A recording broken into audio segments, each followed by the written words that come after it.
ಕೃಷ್ಣವು ಬಲಜ್ಞಾನಕಾರ್ಯವು ಕೃಷ್ಣಾರಮಣ ರಾಜ್ಯದವು ಪುಷ್ಣೀತಾಂ ಮಮ ಸದ್ಬುದ್ಧಿಂ ವೃಷ್ಣಿವಾಸಿಷ್ಠ ವಂಶಜವು ಲಸತು ಶ್ರೀಮದಾನಂದ ತೀರ್ಥೇಂದುರ್ನೋ ಹೃದಂಬರೇ ಯದ್ವಚಶ್ಚಂದ್ರಿಕಾ ಸ್ವಾಂತಸಂತಾಪಂ ವಿನಿಕೃಂತತಿ ಭವತಿ ಯದನುಭಾವಾತ್ ಏಡಮೂಕೋಪಿ ವಾಗಮಿ ಜಡಮತಿರಪಿ ಜಂತುರ್ಜಾಯತೆ ಪ್ರಾಜ್ಞಮೌಲಿಃ ಸಕಲ ವಚನಚೇತೋ ದೇವತಾ ಭಾರತೀ ಸಾ ಮಮ ವಚಸಿ ನಿಧತ್ತಾಂ ಸನ್ನಿಧಿಂ ಮಾನಸೇ ಚ ಆಪಾದಮೌಲಿಪರ್ಯಂತಂ ಗುರುಣಾಂ ಆಕೃತಿಂ ಸ್ಮರೇತ್ ತೇನ ವಿಘ್ನಾಃ ಪ್ರಣಶ್ಯಂತಿ ಸಿದ್ಧ್ಯಂತಿ ಚ ಮನೋರಥಾಃ. ನಾರಾಯಣಂ ನಮಸ್ಕೃತ್ಯ ನರಂಚೈವ ನರೋತ್ತಮಂ ದೇವೀಂ ಸರಸ್ವತೀಂ ವ್ಯಾಸಂ ತತೋ ಜಯಮುದೀರಯೇತ್. ಶ್ರೀ ಗುರುಭ್ಯೋ ನಮಃ. ಹರಿ ಓಂ.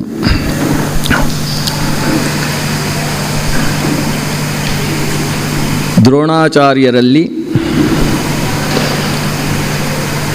ಕುರುಪಾಂಡವರುಗಳ ಅಧ್ಯಯನ ನಡೆಯಿತು ಅನ್ನುವ ವಿಷಯವನ್ನು ನಿನ್ನೆ ದಿವಸ ಅನುಸಂಧಾನ ಮಾಡಿದ್ದೇವೆ. ಇವತ್ತು ಮತ್ತು ನಾಳೆ ಎಷ್ಟು ಸಾಧ್ಯವೋ ಅಷ್ಟು ಮುಂದಿನ ಕಥಾನಕವನ್ನು, ಈ ಪಾಂಡವರಿಗೊಂದು ಮದುವೆ ಮಾಡಿಸಬೇಕು ಅಂತ ನನ್ನ ಮನಸ್ಸಲ್ಲಿದೆ. ಅಷ್ಟೊಂದು ಕಲ್ಯಾಣ ಪ್ರಸಂಗದ ತನಕ ಈ ವಿಷಯವನ್ನು ನಾವು ಈ ಬಾರಿ ಅನುಸಂಧಾನ ಮಾಡುವುದಕ್ಕೆ ಸಾಧ್ಯವಾಗ್ತದೆ. ದ್ರೋಣಾಚಾರ್ಯರಲ್ಲಿ ಅಧ್ಯಯನ ಮಾಡಿರತಕ್ಕಂತಹ ಶಿಷ್ಯರು ಎಷ್ಟು ಗಟ್ಟಿಯಾಗಿದ್ದಾರೆ ಅನ್ನುವುದನ್ನು ಪ್ರಪಂಚಕ್ಕೆ ತೋರಿಸಬೇಕು ಅಂತ ದ್ರೋಣಾಚಾರ್ಯರಿಗೆ ಮನಸ್ಸಾಯಿತು. ಇವರಿಗೆ ನನ್ನಲ್ಲಿ ಅಧ್ಯಯನ ಮುಗಿದಿದೆ ಅನ್ನೋದೊಂದು ತೀರ್ಮಾನ ಆಗಬೇಕಲ್ವ, ಒಂದು ಘಟಿಕೋತ್ಸವ ನಡಿಬೇಕು. ಅದಕ್ಕೋಸ್ಕರ ಒಂದು ಪ್ರದರ್ಶನ ಸತ್ರವನ್ನು ಏರ್ಪಡಿಸಿದರು. ವಾಸ್ತು ಶಾಸ್ತ್ರೋಕ್ತವಾದ ವಿಧಾನದಿಂದ ಆಯವನ್ನು ಗಮನಿಸಿ ಒಂದು ರಂಗಕ್ಷೇತ್ರವನ್ನು ನಿರ್ಮಾಣ ಮಾಡಿದರು. ಒಂದು ಆಡಿಟೋರಿಯಂ ನಿರ್ಮಾಣ ಆಯಿತು. ಅದರಲ್ಲಿ ದ್ರೋಣರ ಶಿಷ್ಯರೆಲ್ಲರೂ ತಮ್ಮ ತಮ್ಮ ಅಸ್ತ್ರಪಾಟವವನ್ನು, ಅಧ್ಯಯನ ಚಾತುರ್ಯವನ್ನು ಪ್ರದರ್ಶನ ಮಾಡಬೇಕು ಅನ್ನುವ ವ್ಯವಸ್ಥೆ ಆಯಿತು. ಎಲ್ಲ ರೀತಿಯ ಪ್ರದರ್ಶನವೂ ನಡೆಯಿತು. ಅದರಲ್ಲಿ ಬಹಳ ಮನಸೂರೆಗೊಳ್ಳುವ ಪ್ರದರ್ಶನ ಅಂತ ಹೇಳಿದರೆ ಭೀಮಸೇನನ ಪ್ರದರ್ಶನ ಮತ್ತು ಅರ್ಜುನನ ಪ್ರದರ್ಶನ. ಅರ್ಜುನ ಏನೇನು ಪ್ರದರ್ಶಿಸಿದ ಅನ್ನುವುದನ್ನು ಮಹಾಭಾರತ ಸುಮಾರು 3-4 ಪುಟಗಳಲ್ಲಿ ವಿವರಿಸ್ತದೆ. ಇಲ್ಲಿ ಅಧ್ಯಯನ ಮಾಡಿದವರಲ್ಲಿ ಅರ್ಜುನ ದ್ರೋಣಾಚಾರ್ಯರಲ್ಲಿ ಎಷ್ಟು ಚೆನ್ನಾಗಿ ಅಧ್ಯಯನ ಮಾಡಿದ್ದಾನೋ ಅಷ್ಟು ಚೆನ್ನಾಗಿ ಭೀಮಸೇನ ದೇವರೂ ಅಧ್ಯಯನ ಮಾಡಲಿಲ್ಲ ಅನ್ನುವುದನ್ನು ನಿನ್ನೆ ಗಮನಿಸಿದ್ದೇವೆ. ವಸ್ತುತಃ ಶಕ್ತಿಯಲ್ಲಿ ಅರ್ಜುನನಿಗಿಂತ ಭೀಮನದ್ದು ಹೆಚ್ಚಿನದ್ದು. ಬೌದ್ಧಿಕತೆಯಲ್ಲೂ ಕೂಡ ಅರ್ಜುನನಿಗಿಂತ ಭೀಮನಲ್ಲಿ ಜಾಸ್ತಿ ಇದೆ. ಆದರೆ ಗುರುಗಳಲ್ಲಿ ಓದುವ ವಿಷಯದಲ್ಲಿ ಮಾತ್ರ ಭೀಮ ಹಿಂದೆ. ಅದೇನಿದ್ರೂ ನನ್ನ ಒಳಗಿದೆ, ಇನ್ನೊಬ್ಬರಿಂದ ಬರಬೇಕಾದ್ದಿಲ್ಲ ಅನ್ನುವುದು ಭೀಮಸೇನನ ವ್ಯಕ್ತಿತ್ವ. ಯಾವುದೇ ವಿಷಯದಲ್ಲಿ ದ್ರೋಣರ ಪಾಠಕ್ಕೆ ಅರ್ಜುನನನ್ನು ಮುಂದೆ ಇಡುವುದು ಭೀಮನ ಕೆಲಸ. ಹಾಗಾಗಿ ದ್ರೋಣರಿಗೆ ಮೊಸಳೆ ಕಚ್ಚಿದಾಗಲೂ ಕೂಡ ಭೀಮಸೇನ ಬಿಡಿಸುವುದಕ್ಕೆ ಬರಲಿಲ್ಲ, ಅರ್ಜುನನಿಗೆ ಅವಕಾಶವನ್ನು ಕೊಟ್ಟದ್ದು. ಈ ಕಾರಣದಿಂದಲೇ ಅರ್ಜುನ ಬ್ರಹ್ಮಶಿರಸ್ಸನ್ನು ಅಥವಾ ಬ್ರಹ್ಮಾಸ್ತ್ರವನ್ನು ಪಡೆದ. ಭೀಮಸೇನ ದ್ರೋಣರ ಮೂಲಕ ಬ್ರಹ್ಮಾಸ್ತ್ರವನ್ನು ಸ್ವೀಕರಿಸಲಿಲ್ಲ. ಹೀಗಾಗಿ ಅರ್ಜುನನ ಪ್ರದರ್ಶನ ಅದು ಎಲ್ಲರಿಗೂ ಮನಮುಟ್ಟುವ ಹಾಗಿತ್ತು. ಸ್ವತಃ ದ್ರೋಣರು ತಾವು ವೇದಿಕೆಗೆ ಬಂದು ಈಗ ನನ್ನ ಆತ್ಮಸಂಹಿತನಾದ ಶಿಷ್ಯನ ಪ್ರದರ್ಶನ ನಡೀತದೆ ಅಂತ ಉದ್ಘೋಷಣೆ ಮಾಡಿದರು. ಅಂದರೆ ದ್ರೋಣರಿಗೆ ಅರ್ಜುನ ಅಂದರೆ ಅಷ್ಟು ಇಷ್ಟ, ತಾನೇ ಅವನು ಅಂತ. ಆತ್ಮಸಂಹಿತ ಅನ್ನುವ ಶಬ್ದಕ್ಕೆ ಅರ್ಥ ಏನು? ನನಗೂ ಅವನಿಗೂ ವ್ಯತ್ಯಾಸ ಇಲ್ಲ. ಅವನು ಇಲ್ಲಿ ಏನಾದರೂ ಪ್ರದರ್ಶಿಸಿದ ಅಂದರೆ ಅದರಿಂದ ನೀವು ದ್ರೋಣ ಎಷ್ಟು ಅಂತ ತಿಳ್ಕೊಳ್ಳಿ, ಅದಕ್ಕಿಂತ ಒಂದು ಲವದಷ್ಟು ಹೆಚ್ಚು ನಾನಲ್ಲ, ನಾನು ಎಷ್ಟೋ ಅಷ್ಟು ಅವನು, ನನ್ನ ತದ್ರೂಪವನ್ನಾಗಿಸಿ ಬಿಟ್ಟಿದ್ದೇನೆ ಅವನನ್ನು ಅನ್ನುವ ದೃಷ್ಟಿಯಿಂದ ಉದ್ಘೋಷಣೆ ಮಾಡಿದರು.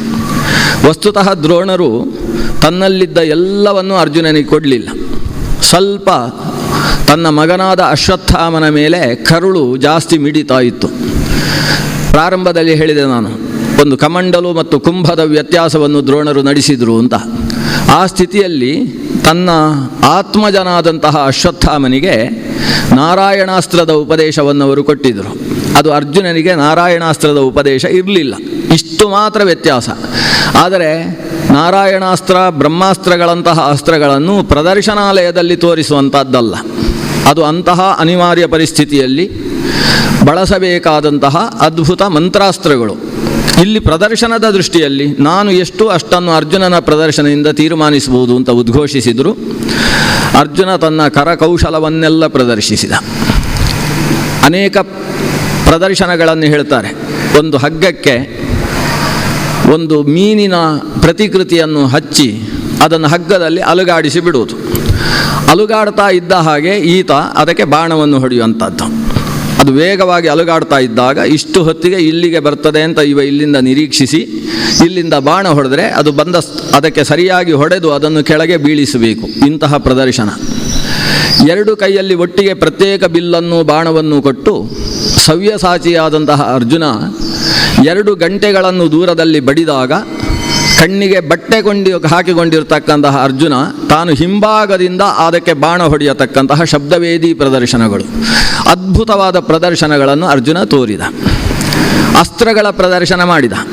ವಾರುಣಾಸ್ತ್ರವನ್ನು, ಆಗ್ನೇಯಾಸ್ತ್ರವನ್ನು, ಆಗ್ನೇಯಾಸ್ತ್ರದಿಂದ ಅಗ್ನಿಯನ್ನು ಸೃಷ್ಟಿ ಮಾಡಿ ಉರಿತಾ ಇರುವ ದಗದಗನೆ ಉರಿಯುವ ಅಗ್ನಿ ಅಲ್ಲಿ ಸೇರಿರತಕ್ಕಂತಹ ಪೌರರ ಕಡೆಗೆ ಸಾಕ್ತಾ ಇರುವ ಹೊತ್ತಿಗೆ ವಾರುಣಾಸ್ತ್ರದ ಮೂಲಕ ಅದನ್ನು ನಂದಿಸಿದ. ಇಡೀ ಪ್ರಜೆಗಳು ಚಪ್ಪಾಳೆ ತಟ್ಟಿ ಈ ಅರ್ಜುನನ ಕೌಶಲವನ್ನೆಲ್ಲ ಬಣ್ಣಿಸುವುದಕ್ಕೆ ಪ್ರಾರಂಭಿಸಿದರು. ಪ್ರಪಂಚದಲ್ಲಿ ಸಾಕ್ಷಾತ್ ನಾರಾಯಣನೇ ಬಂದರೂ ಕೂಡ ಇಂತಹ ಅಸ್ತ್ರ ಪ್ರದರ್ಶನ ಮಾಡಲಿಕ್ಕೆ ಸಾಧ್ಯ ಇಲ್ಲ ಅಂತ ಪ್ರಜೆಗಳು ಆಡಿಕೊಂಡ್ರಂತೆ. ಪ್ರಜೆಗಳಿಗೆ ಯಾರು ಎಷ್ಟು ಏನು ಅಂತ ಗೊತ್ತಿರುವುದಿಲ್ಲ. ಇಂದ್ರ ಬಂದ, ಚಂದ್ರ ಬಂದ, ಇಲಿ ಬಂದಲ್ಲಿ ಹುಲಿ ಹೋಯಿತು ಅಂತ ಹೇಳುವ ರೀತಿಯಲ್ಲೂ ಜನ ಮಾತಾಡಿಕೊಳ್ತಾರೆ. ಅದ್ಭುತವಾಗಿತ್ತು ಅನ್ನುವುದರ ತಾತ್ಪರ್ಯ. ಅರ್ಜುನ ಇಷ್ಟೆಲ್ಲ ಪ್ರದರ್ಶನ ಮಾಡಿ ಈ ಕೌರವರಲ್ಲಿ ಯಾರೂ ಇಷ್ಟು ಸಾಧನೆ ಮಾಡಲಿಲ್ವೇ, ಪಾಂಡವರ ಮಕ್ಕಳು ಏನೇನು ಸಾಧನೆ ಮಾಡಿದ್ದಾರೆ ಅಂತ ಜನರು ಮಾತಾಡ್ತಾ ಇರುವಷ್ಟು ಹೊತ್ತಿಗೆ ಸಭೆಯಿಂದ ಒಬ್ಬ ಅದ್ಭುತ ಪುರುಷ ಎದ್ದು ನಿಂತ. ಗಜಗಂಭೀರವಾದ ಹೆಜ್ಜೆಗಳನ್ನು ಹಾಕಿಕೊಂಡು ತಾನು ಆ ಪ್ರದರ್ಶನಾಲಯದ ಹತ್ತಿರಕ್ಕೆ ಬಂದ. ಪ್ರದರ್ಶನ ನಡೀತಾ ಇರುವ ರಂಗವನ್ನು ಹತ್ತಿ ಅಲ್ಲಿ ಕುಳಿತಿದ್ದಂತಹ ಗುರುಗಳಾದ ದ್ರೋಣರಿಗೂ ಕೃಪರಿಗೂ ತಾನು ನಮಸ್ಕಾರವನ್ನು ಮಾಡಿದ. ಕವಚದಿಂದ ಶೋಭಿಸ್ತಾ ಇರುವ ಸೂರ್ಯನ ಕಾಂತಿಯನ್ನು ಹೊಂದಿರತಕ್ಕಂತಹ ವ್ಯಕ್ತಿತ್ವವನ್ನು ನೋಡಿ ಜನರಿಗೆ ಆಶ್ಚರ್ಯ ಅನಿಸಿತು. ಅವನಲ್ಲಿರುವ ಗಾಂಭೀರ್ಯದ ಕಾರಣದಿಂದ ಅರ್ಜುನನನ್ನು ಮೀರಿಸಬಲ್ಲನೋ ಅನ್ನುವ ಶಂಕೆ ಸಭೆಯಲ್ಲಿ ಹುಟ್ಟಿತು. ಅವನು ತನ್ನ ಹೆಸರು ಕರ್ಣ ಅಂತ ಹೇಳಿ ರಾಧೇಯನಿದ್ದೇನೆ ಅಂತ ಹೇಳಿ ನಮಸ್ಕಾರ ಮಾಡಿದ. ದ್ರೋಣಾಚಾರ್ಯರಲ್ಲಿ ಅನುಮತಿಯನ್ನು ಕೇಳಿದ. ಅರ್ಜುನ ಏನು ಪ್ರದರ್ಶಿಸಿದ್ದಾನೆ ಅಂತಹ ವಿದ್ಯೆಯನ್ನು ನಾನೂ ಕಲಿತಿದ್ದೇನೆ, ನನಗೊಂದು ಅವಕಾಶ ಕೊಡಬೇಕು. ದ್ರೋಣಾಚಾರ್ಯರಿಗೆ ನೆನಪಾಯಿತು, ಇವನು ಹುಡುಗನಾಗಿದ್ದಾಗ ತನ್ನಲ್ಲಿ ಅಧ್ಯಯನ ಮಾಡುವುದಕ್ಕೋಸ್ಕರ ಬಂದ, ನಾನು ಆಗುವುದಿಲ್ಲ ಅಂತ ಹೇಳಿದೆ. ಇವ ಎಲ್ಲೋ ಓದಿಕೊಂಡು ಬಂದಿದ್ದಾನೆ. ಓದಿಕೊಂಡು ಬಂದದ್ದನ್ನು ಪ್ರದರ್ಶನ ಮಾಡಬಾರ್ದು ಅಂತ ಹೇಗೆ ಹೇಳುವುದು? ನಾನು ಪಾಠ ಹೇಳಿದವರು ಮಾತ್ರ ಪ್ರದರ್ಶನ ಮಾಡಬೇಕು ಅಂತೇನು ನಿಯಮ ಇಲ್ಲ ಇಲ್ಲಿ. ಹಾಗಾಗಿ ಪ್ರದರ್ಶನ ಮಾಡುವುದಾದರೆ ಮಾಡಲಿ ಅಂತ ಅವಕಾಶವನ್ನು ಕಲ್ಪಿಸಿಕೊಟ್ರು. ದ್ರೋಣರು ಇಬ್ಬರಿಗೆ ತಾನು ವಿದ್ಯೆಯನ್ನು ನಿರಾಕರಿಸಿದರು ಅನ್ನೋ ಒಂದು ಪ್ರಸ್ತುತಿಯನ್ನು ನಿನ್ನೆ ನಾನು ಮಾಡಿದ್ದೆ. ಅದರಲ್ಲಿ ಒಬ್ಬ ಕರ್ಣ, ಮತ್ತೊಬ್ಬ ಏಕಲವ್ಯ.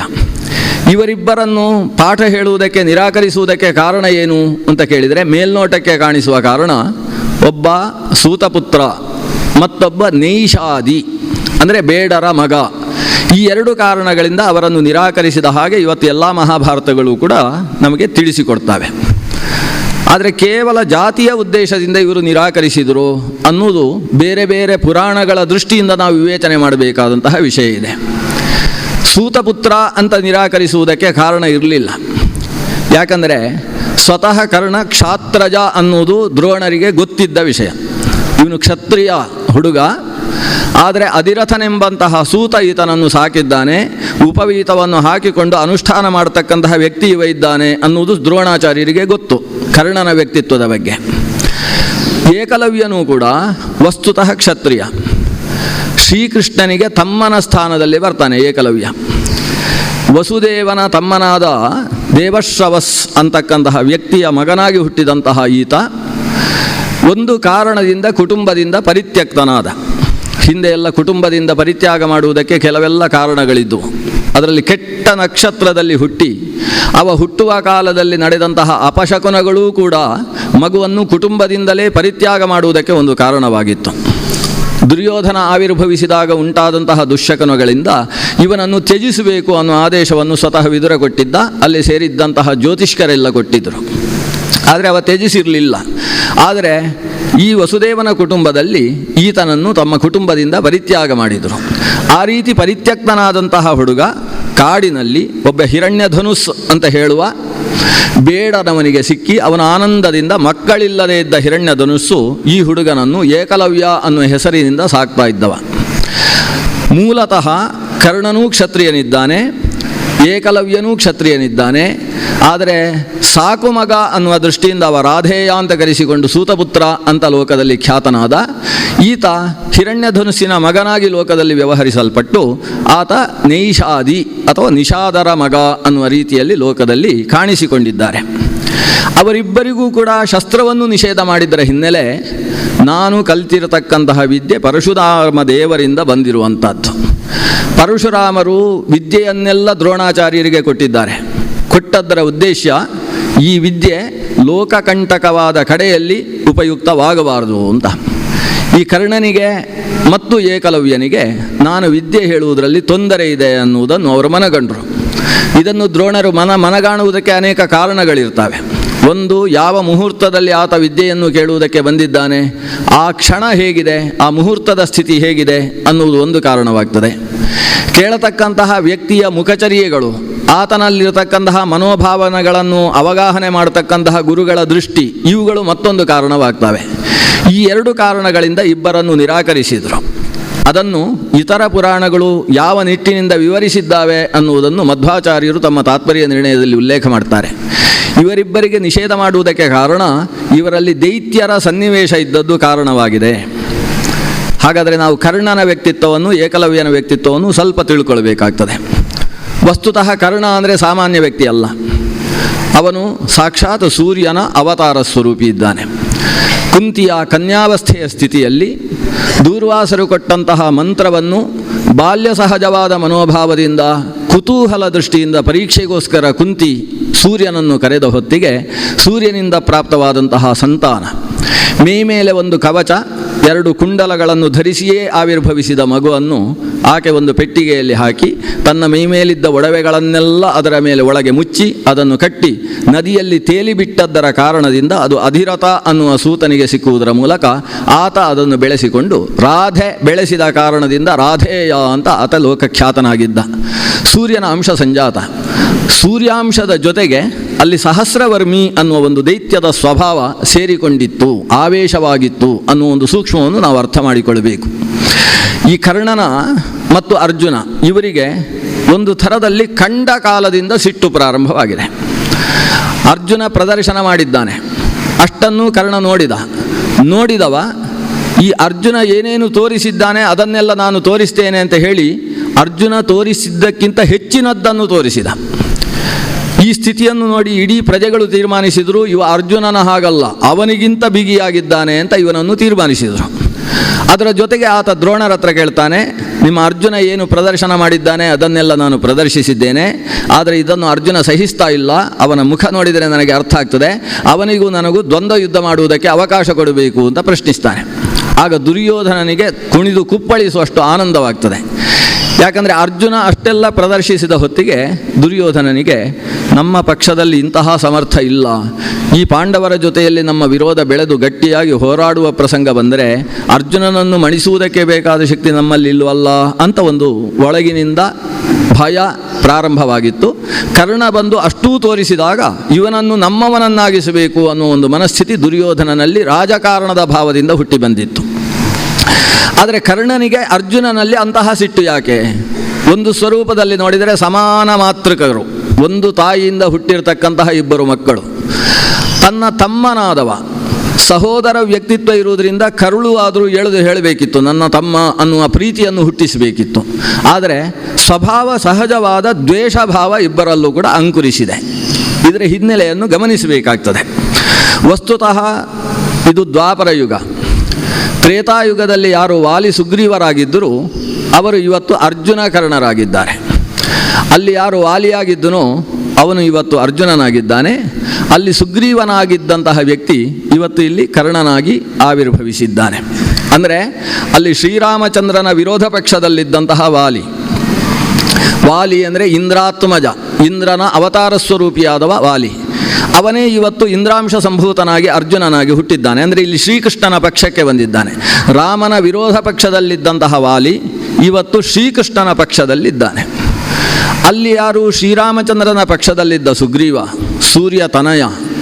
ಆ ಸೂರ್ಯತನಯನಾದಂತಹ ಸುಗ್ರೀವನೇ ಇಲ್ಲಿ ಸೂರ್ಯತನಯನಾದ ಕರ್ಣನಾಗಿ, ಸೂರ್ಯಾಂಶನಾಗಿ ಇಲ್ಲಿ ಆವಿರ್ಭವಿಸಿದ್ದಾನೆ. ಹಾಗಾದರೆ ಹಿಂದಿನ ಜನ್ಮದ ಕರ್ಮಕ್ಕೂ ಇಲ್ಲಿಯ ಜನನಕ್ಕೂ ಒಂದು ಸಂಬಂಧ ಇದೆ ಅನ್ನೋದು ನಮಗೆ ಸ್ಪಷ್ಟವಾಗ್ತದೆ. ಅಲ್ಲಿ ಶ್ರೀರಾಮನ ಪಕ್ಷದಲ್ಲಿದ್ದವ ಇವತ್ತು ವಿರೋಧಿಯಾಗಿ, ಅಲ್ಲಿ ಶ್ರೀರಾಮನಿಗೆ ವಿರೋಧಿಯಾಗಿದ್ದವ ಶ್ರೀಕೃಷ್ಣನ ಪರಮ ಸಖನಾಗಿ ಆವಿರ್ಭವಿಸಿದ್ದಾರೆ. ಅಂದರೆ ಜನ್ಮಾಂತರದ ಕರ್ಮದ ನಂಟು ಇಲ್ಲಿ ಕಾಣಿಸ್ತದೆ. ಇದರ ಜೊತೆಗೆ ಒಂದು ವಿಶೇಷತೆ ಇರುವುದು, ಅಲ್ಲೂ ಅವರು ಅಣ್ಣ ತಮ್ಮಂದಿರಿದ್ದರು, ಇಲ್ಲೂ ಅಣ್ಣ ತಮ್ಮಂದಿರಿದ್ದಾರೆ. ಅಲ್ಲಿ ಅಣ್ಣ ತಮ್ಮಂದಿರಾಗಿರುವಾಗ ನಾನು ಅಣ್ಣ ನಾನು ತಮ್ಮ ಅಂತ ಸ್ಪಷ್ಟ ಪರಿಜ್ಞಾನ ಇತ್ತು. ಆದರೆ ಧರ್ಮಕ್ಕೆ ವಿರುದ್ಧವಾಗಿ ಪರಸ್ಪರ ಹೆಂಡತಿಯರ ವಿಷಯದಲ್ಲಿ ಕಲಹಕ್ಕೆ ಕಾರಣರಾಗಿಬಿಟ್ರು. ಅಣ್ಣನ ಪತ್ನಿಯನ್ನು ತಮ್ಮ ಸ್ವೀಕರಿಸುವುದು, ತಮ್ಮನ ಪತ್ನಿಯನ್ನು ಅಣ್ಣ ಸ್ವೀಕರಿಸುವುದು ಅನ್ನುವಷ್ಟು ಧರ್ಮ ಬಾಹಿರವಾದ ಕರ್ಮಗಳ ಮೂಲಕವಾಗಿ ತಾವು ಸ್ವತಃ ವಾನರ ಸ್ವರೂಪಗಳಾಗಿದ್ದರೂ ಕೂಡ ಧರ್ಮಬಾಹಿರ ಕೆಲಸಗಳನ್ನು ನಡೆಸಿದರು ಅನ್ನುವ ಟೀಕೆಗೆ ಒಳಗಾದರು. ಅವರು ಇವತ್ತು ಅಣ್ಣ ತಮ್ಮಂದಿರು ಅನ್ನುವ ಗೊತ್ತಿಲ್ಲದೇ ಇರುವ ರೀತಿಯಲ್ಲಿ ಪರಸ್ಪರ ವಿದ್ವೇಷಿಗಳಾಗಿ ಇಲ್ಲಿ ಆವಿರ್ಭವಿಸಿದ್ದಾರೆ. ಇದರ ಹಿನ್ನೆಲೆಯಲ್ಲಿ ನಾವು ಪದ್ಮಪುರಾಣದ ಒಂದು ಕಥೆಯನ್ನು ಜೋಡಿಸಿಕೊಳ್ಳಬೇಕು. ಒಂದು ಸಂದರ್ಭದಲ್ಲಿ ಚತುರ್ಮುಖ ಬ್ರಹ್ಮನಿಗೆ 5 ತಲೆ ಇತ್ತಂತೆ. ಆ ಕಥೆಯೆಲ್ಲ ಹೇಳಿದರೆ ಸಿಕ್ಕಾಬಿಟ್ಟೆ ಉದ್ದ ಆಗ್ತದೆ. ಅದಕ್ಕೋಸ್ಕರ ನಾವು ಸಂಕ್ಷೇಪ ಇಲ್ಲಿ ಬರುವ, ಯಾಕಂದರೆ ಮಹಾಭಾರತದ ಕಥೆ ಅಲ್ಲ, ಪುರಾಣಾಂತರದ ಕಥೆ. ಆ 5ನೇ ತಲೆಯಿಂದ ಲೋಕಕ್ಕೆ ತೊಂದರೆಯಾಗುವುದಕ್ಕೆ ಪ್ರಾರಂಭವಾಯಿತು. 5ನೇ ತಲೆ ಅದು ಮಧ್ಯದಲ್ಲಿ, 4 ದಿಕ್ಕಿನ ತಲೆಗಳ ಮಧ್ಯದಲ್ಲಿ ಊರ್ಧ್ವಮುಖಿಯಾದಂತಹ ತಲೆ. ಆ ಊರ್ಧ್ವಮುಖದ ತಲೆಯಿಂದ ಇವ ಆಗಾಗ ಮುಂದೆ ಬಂದವರನ್ನು ನೋಡ್ತಾ ಇದ್ದ. ಯಾರನ್ನು ನೋಡಿದ ಅವರಲ್ಲಿದ್ದ ಶಕ್ತಿ ಹ್ರಾಸವಾಗಿ ಜನ ನಿತ್ರಾಣಾಗಿ ಬಿಡ್ತಾ ಇದ್ದರು. ಇಂದ್ರಾದಿ ದೇವತೆಗಳು ಕೂಡ ಬ್ರಹ್ಮನನ್ನು ತಾನು ಸ್ತೋತ್ರ ಮಾಡಿ ಅವರಿಂದ ಆಶೀರ್ವಾದ ಪಡೆಯುವುದಕ್ಕೆ ಮುಂದಕ್ಕೆ ಬಂದರೆ, ಬ್ರಹ್ಮ ತನ್ನ 5ನೆಯ ಮುಖದಿಂದ ನೋಡಿದ ಅಂತಾದರೆ ಇಂದ್ರಾದಿಗಳ ಶಕ್ತಿಯೆಲ್ಲವೂ ಹ್ರಾಸವಾಗಿ ಬಿಡ್ತಿತ್ತು. ವೃಕ್ಷಗಳನ್ನೆಲ್ಲ ಗಮನಿಸಿದ ಅಂದರೆ ಬದುಕ್ತಾ ಇದ್ದ ವೃಕ್ಷಗಳು ಸಾಯ್ತಾ ಇದ್ದವು.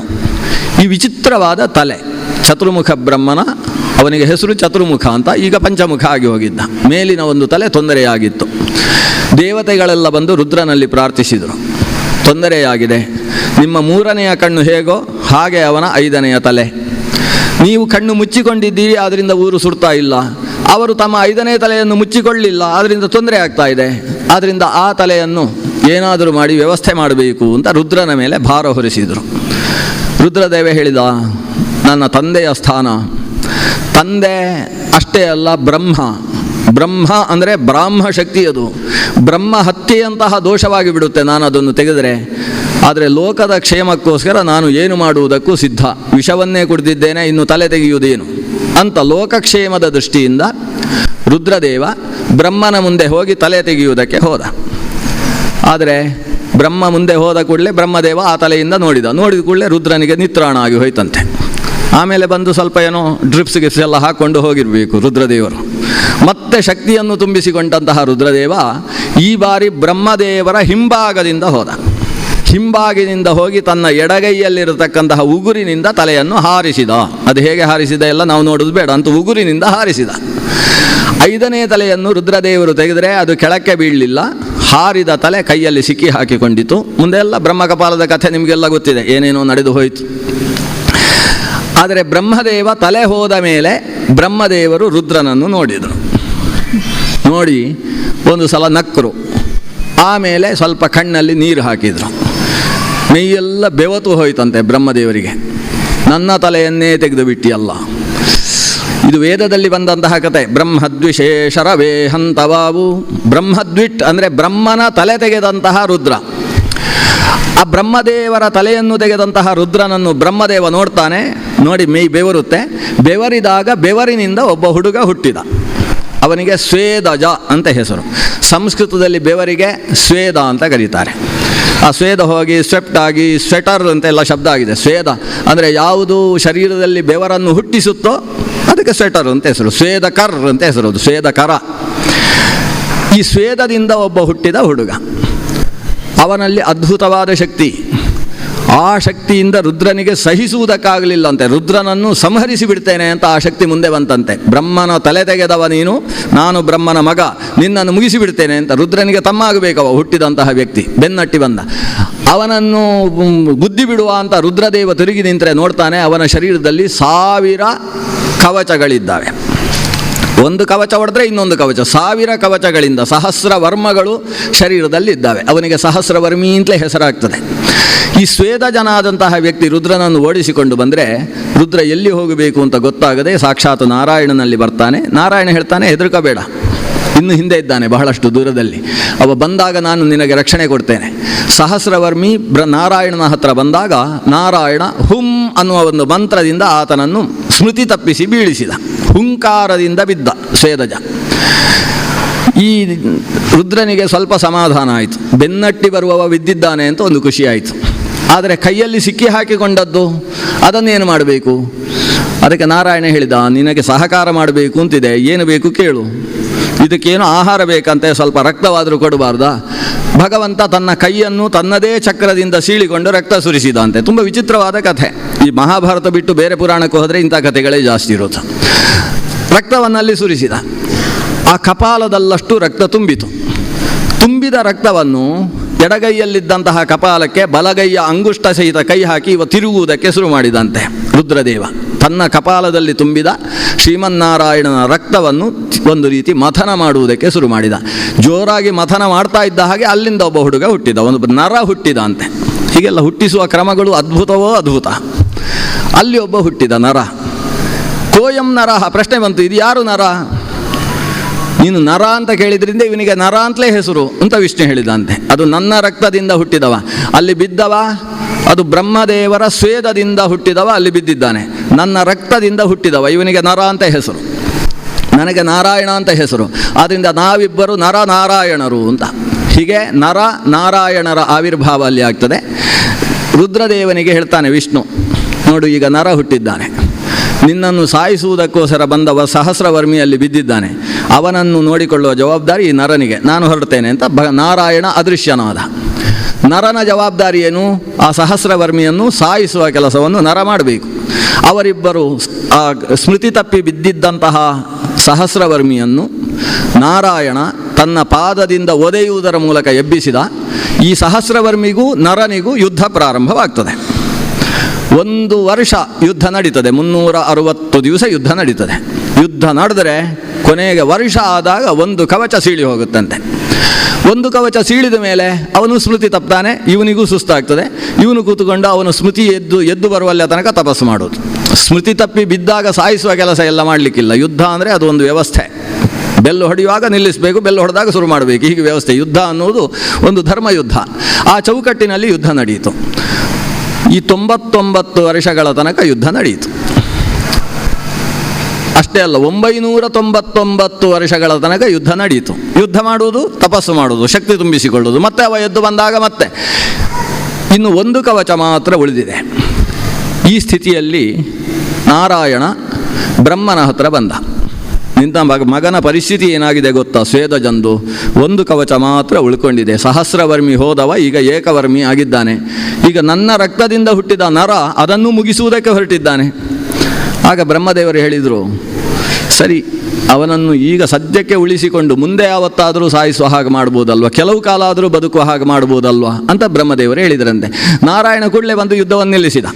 ನೀವೀಗ ಹೋರಾಡಬೇಡಿ, ನಿಮಗೆ ಇನ್ನೊಂದು ಸಲ ದೊಡ್ಡ ಒಂದು ರಂಗಮಂಟಪವನ್ನು ಒದಗಿಸಿಕೊಡ್ತೇವೆ, ಅಲ್ಲಿ ಹೋರಾಡಿ, ಅಲ್ಲಿ ಈ ಕವಚವನ್ನು ಮುಗಿಸಬೇಕು. ಇಬ್ಬರು ಕೂಡ ಯುದ್ಧ ನಿಲ್ಲಿಸಿದರು. ನಾರಾಯಣ ಇಬ್ಬರನ್ನು ಕರೆದಂತೆ, ಗ್ರಹೇಶ್ವರ ಸುರೇಶ್ವರವು. ಗ್ರಹೇಶ್ವರ ಅಂತೇಳಿದರೆ ಸೂರ್ಯ, ಸುರೇಶ್ವರ ಅಂದರೆ ಇಂದ್ರ. ಇಂದ್ರ ಮತ್ತು ಸೂರ್ಯರನ್ನು ಕರೀತಾನೆ. ಕರೆದು ಹೇಳ್ತಾನೆ, ಇವರಲ್ಲಿ ಒಬ್ಬರನ್ನು ಸೂರ್ಯ ನೀನು ತೆಗೊಂಡು ಇವರನ್ನು ರಕ್ಷಣೆ ಮಾಡಿ ಮುಂದಿನ ದ್ವಾಪರದಲ್ಲಿ ಇವರನ್ನು ಹುಟ್ಟಿಸಬೇಕು. ಆಗ ಸೂರ್ಯ ನೋಡಿದ, ಯಾರಾಗಬಹುದು, ಸಹಸ್ರವರ್ಮಿ ಆಗಬಹುದು ಅಂತ ಅನಿಸಿತು. ಆ ಸಹಸ್ರವರ್ಮಿಯನ್ನು ಸೂರ್ಯ ಸ್ವೀಕರಿಸಿದ. ಮುಂದಕ್ಕೆ ದ್ವಾಪರದಲ್ಲಿ ಅವನ ಆವಿರ್ಭಾವಕ್ಕೆ ಬೇಕಾದ ವ್ಯವಸ್ಥೆ ಸೂರ್ಯನ ಜವಾಬ್ದಾರಿ ಆಯಿತು.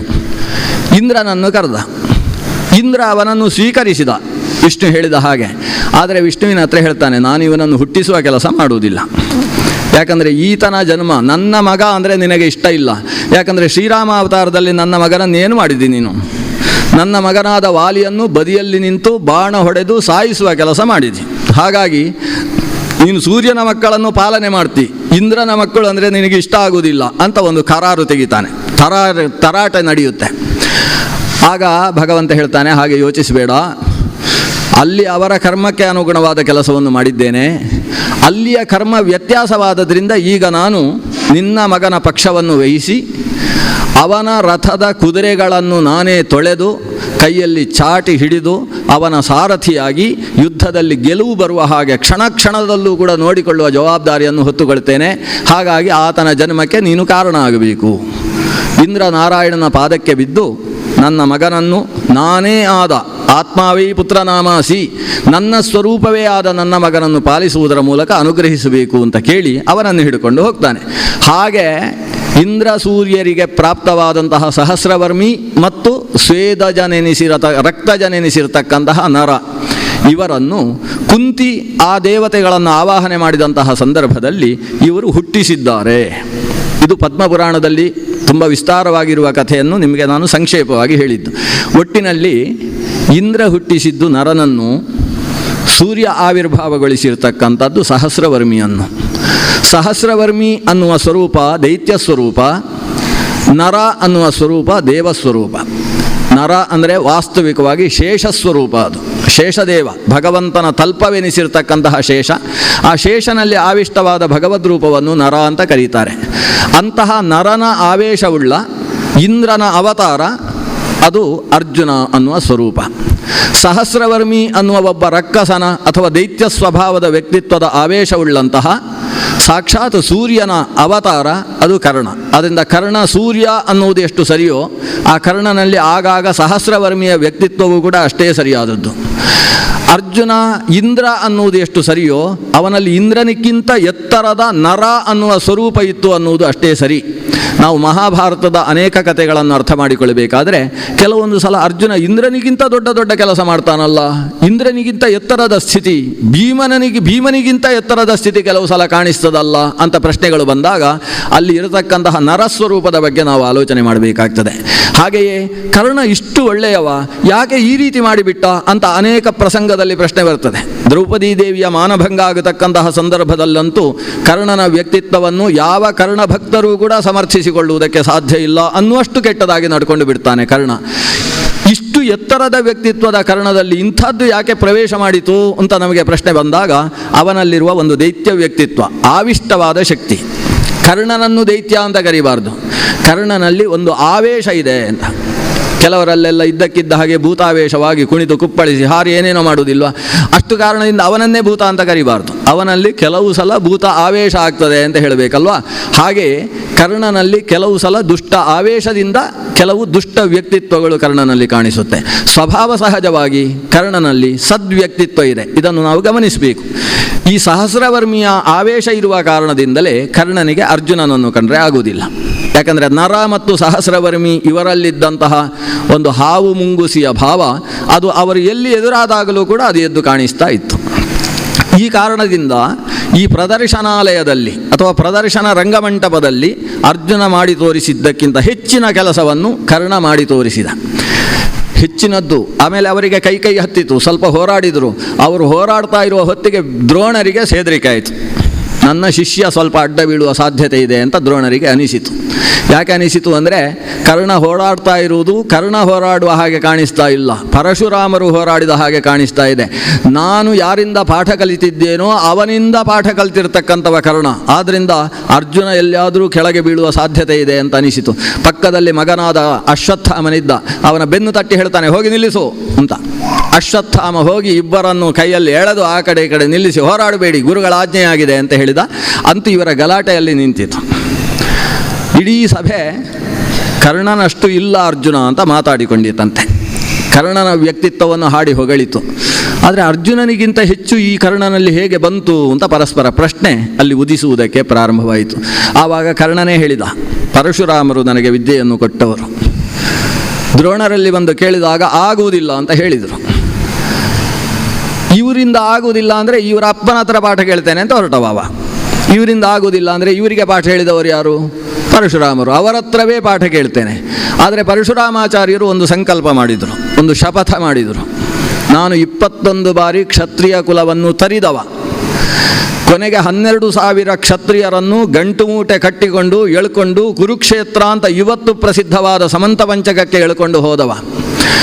ಅಲ್ಲಿ ಎಳ್ಕೊಂಡು ಹೋಗಿ ಅಷ್ಟೂ ಕ್ಷತ್ರಿಯರ ಹತ್ರ ಹೇಳಿದೆ, ನೀವು ಧರ್ಮನಿಷ್ಠರಾಗಿ ರಾಜ್ಯಭಾರ ಮಾಡ್ತೀರೋ ಇಲ್ಲೋ ಅಂತ ಪ್ರಶ್ನಿಸಿದೆ.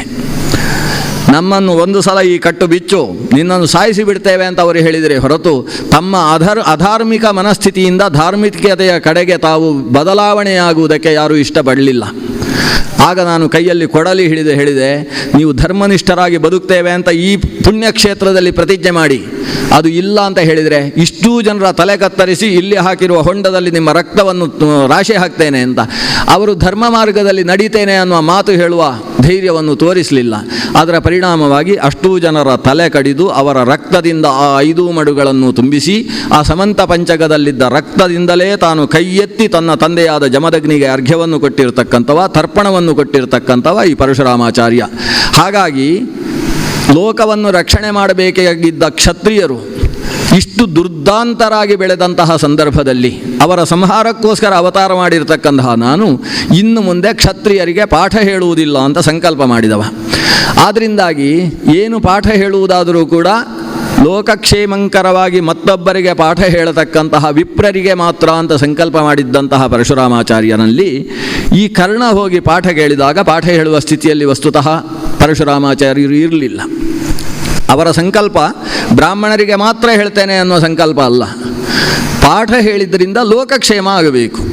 ಹಾಗಾಗಿ ವಸ್ತುತಃ ಭೀಷ್ಮಾಚಾರ್ಯ ಶಂತನುವಿನ ಮಗ ಅಂತ ಕರೆಸಿಕೊಂಡವ ಬಂದಾಗ ಯಾವ ತಕರಾರು ತೆಗೆಯದೆ ತಾವು ಪಾಠವನ್ನು ಹೇಳಿ ಕಳಿಸಿದರು ಭೀಷ್ಮನಿಗೆ. ಆದರೆ ಇವತ್ತು ಕರ್ಣನಿಗೆ ಪಾಠ ಹೇಳುವುದಕ್ಕೆ ಒಪ್ಪಲಾರರು ಅಂತ ಕರ್ಣನೇ ತೀರ್ಮಾನಿಸಿಬಿಟ್ಟಿದ್ದ. ಯಾಕಂದರೆ ಇವರ ಶಿಷ್ಯರಾದ ದ್ರೋಣಾಚಾರ್ಯ ಒಪ್ಪಲಿಲ್ಲ, ಇನ್ನು ನನಗೆ ಇವರೇ ಗುರುಗಳು ಹೇಗೆ ಪಾಠ ಹೇಳ್ತಾರೆ ಅಂತ. ಅದಕ್ಕೋಸ್ಕರ ತಾನು ಹೋಗುವಾಗ ತನ್ನ ಹಳೆಯದಾದ ಯಜ್ಞೋಪವೀತವನ್ನು ಎಲ್ಲೋ ಒಂದು ಮರಕ್ಕೆ ಸಿಕ್ಕಿಸಿ ತಾನು ಹೊಸ ಯಜ್ಞೋಪವೀತವನ್ನು, ಬೆಳ್ಳಗಿರುವ ಯಜ್ಞೋಪವೀತವನ್ನು ಹಾಕಿಕೊಂಡು ತನ್ನ ಹೆಸರು ಕರ್ಣ ಅನ್ನೋ ಹೆಸರನ್ನು ಮರೆಮಾಚಿ ಒಂದು ಶಬ್ದದ ಮೇಲೆ ಶರ್ಮ ಅನ್ನುವ ಹೆಸರನ್ನು ಸೇರಿಸಿಕೊಂಡು ಗುರುಗಳ ಮುಂದೆ ಹೋಗಿ ನಾನು ಇಂತಹ ಕಾಶ್ಯಪ ಗೋತ್ರದಲ್ಲಿ ಅಲ್ಲ ಭಾರ್ಗವ ಗೋತ್ರದಲ್ಲಿ ಬಂದವ ಅಂತ ನಮಸ್ಕಾರ ಮಾಡ್ತಾನೆ. ನಾನು ಭಾರ್ಗವ ಗೋತ್ರದ ಹುಡುಗ, ನನಗೆ ತಾವು ಪಾಠ ಹೇಳಬೇಕು. ಸರ್ವಜ್ಞರಾದ ಪರಶುರಾಮಾಚಾರ್ಯರಿಗೆ ಗೊತ್ತಾಗದೇ ಇರುವ ವಿಷಯ ಇಲ್ಲ, ಗೊತ್ತಾಯಿತು. ಆದರೆ ಇವನ ಮೂಲಕವಾಗಿ ನಡೆಯಬೇಕಾದ ಅನೇಕ ಕೆಲಸಗಳಿದ್ದಾವೆ ಅಂತ ಪರಶುರಾಮರು ತೀರ್ಮಾನಿಸಿದರು. ಅದಕ್ಕೋಸ್ಕರ ತನ್ನ ಶಿಷ್ಯನಾಗಿ ಸ್ವೀಕರಿಸಿ ಎಲ್ಲ ರೀತಿಯ ವಿದ್ಯೆಯನ್ನು ಹೇಳಿಕೊಟ್ರು.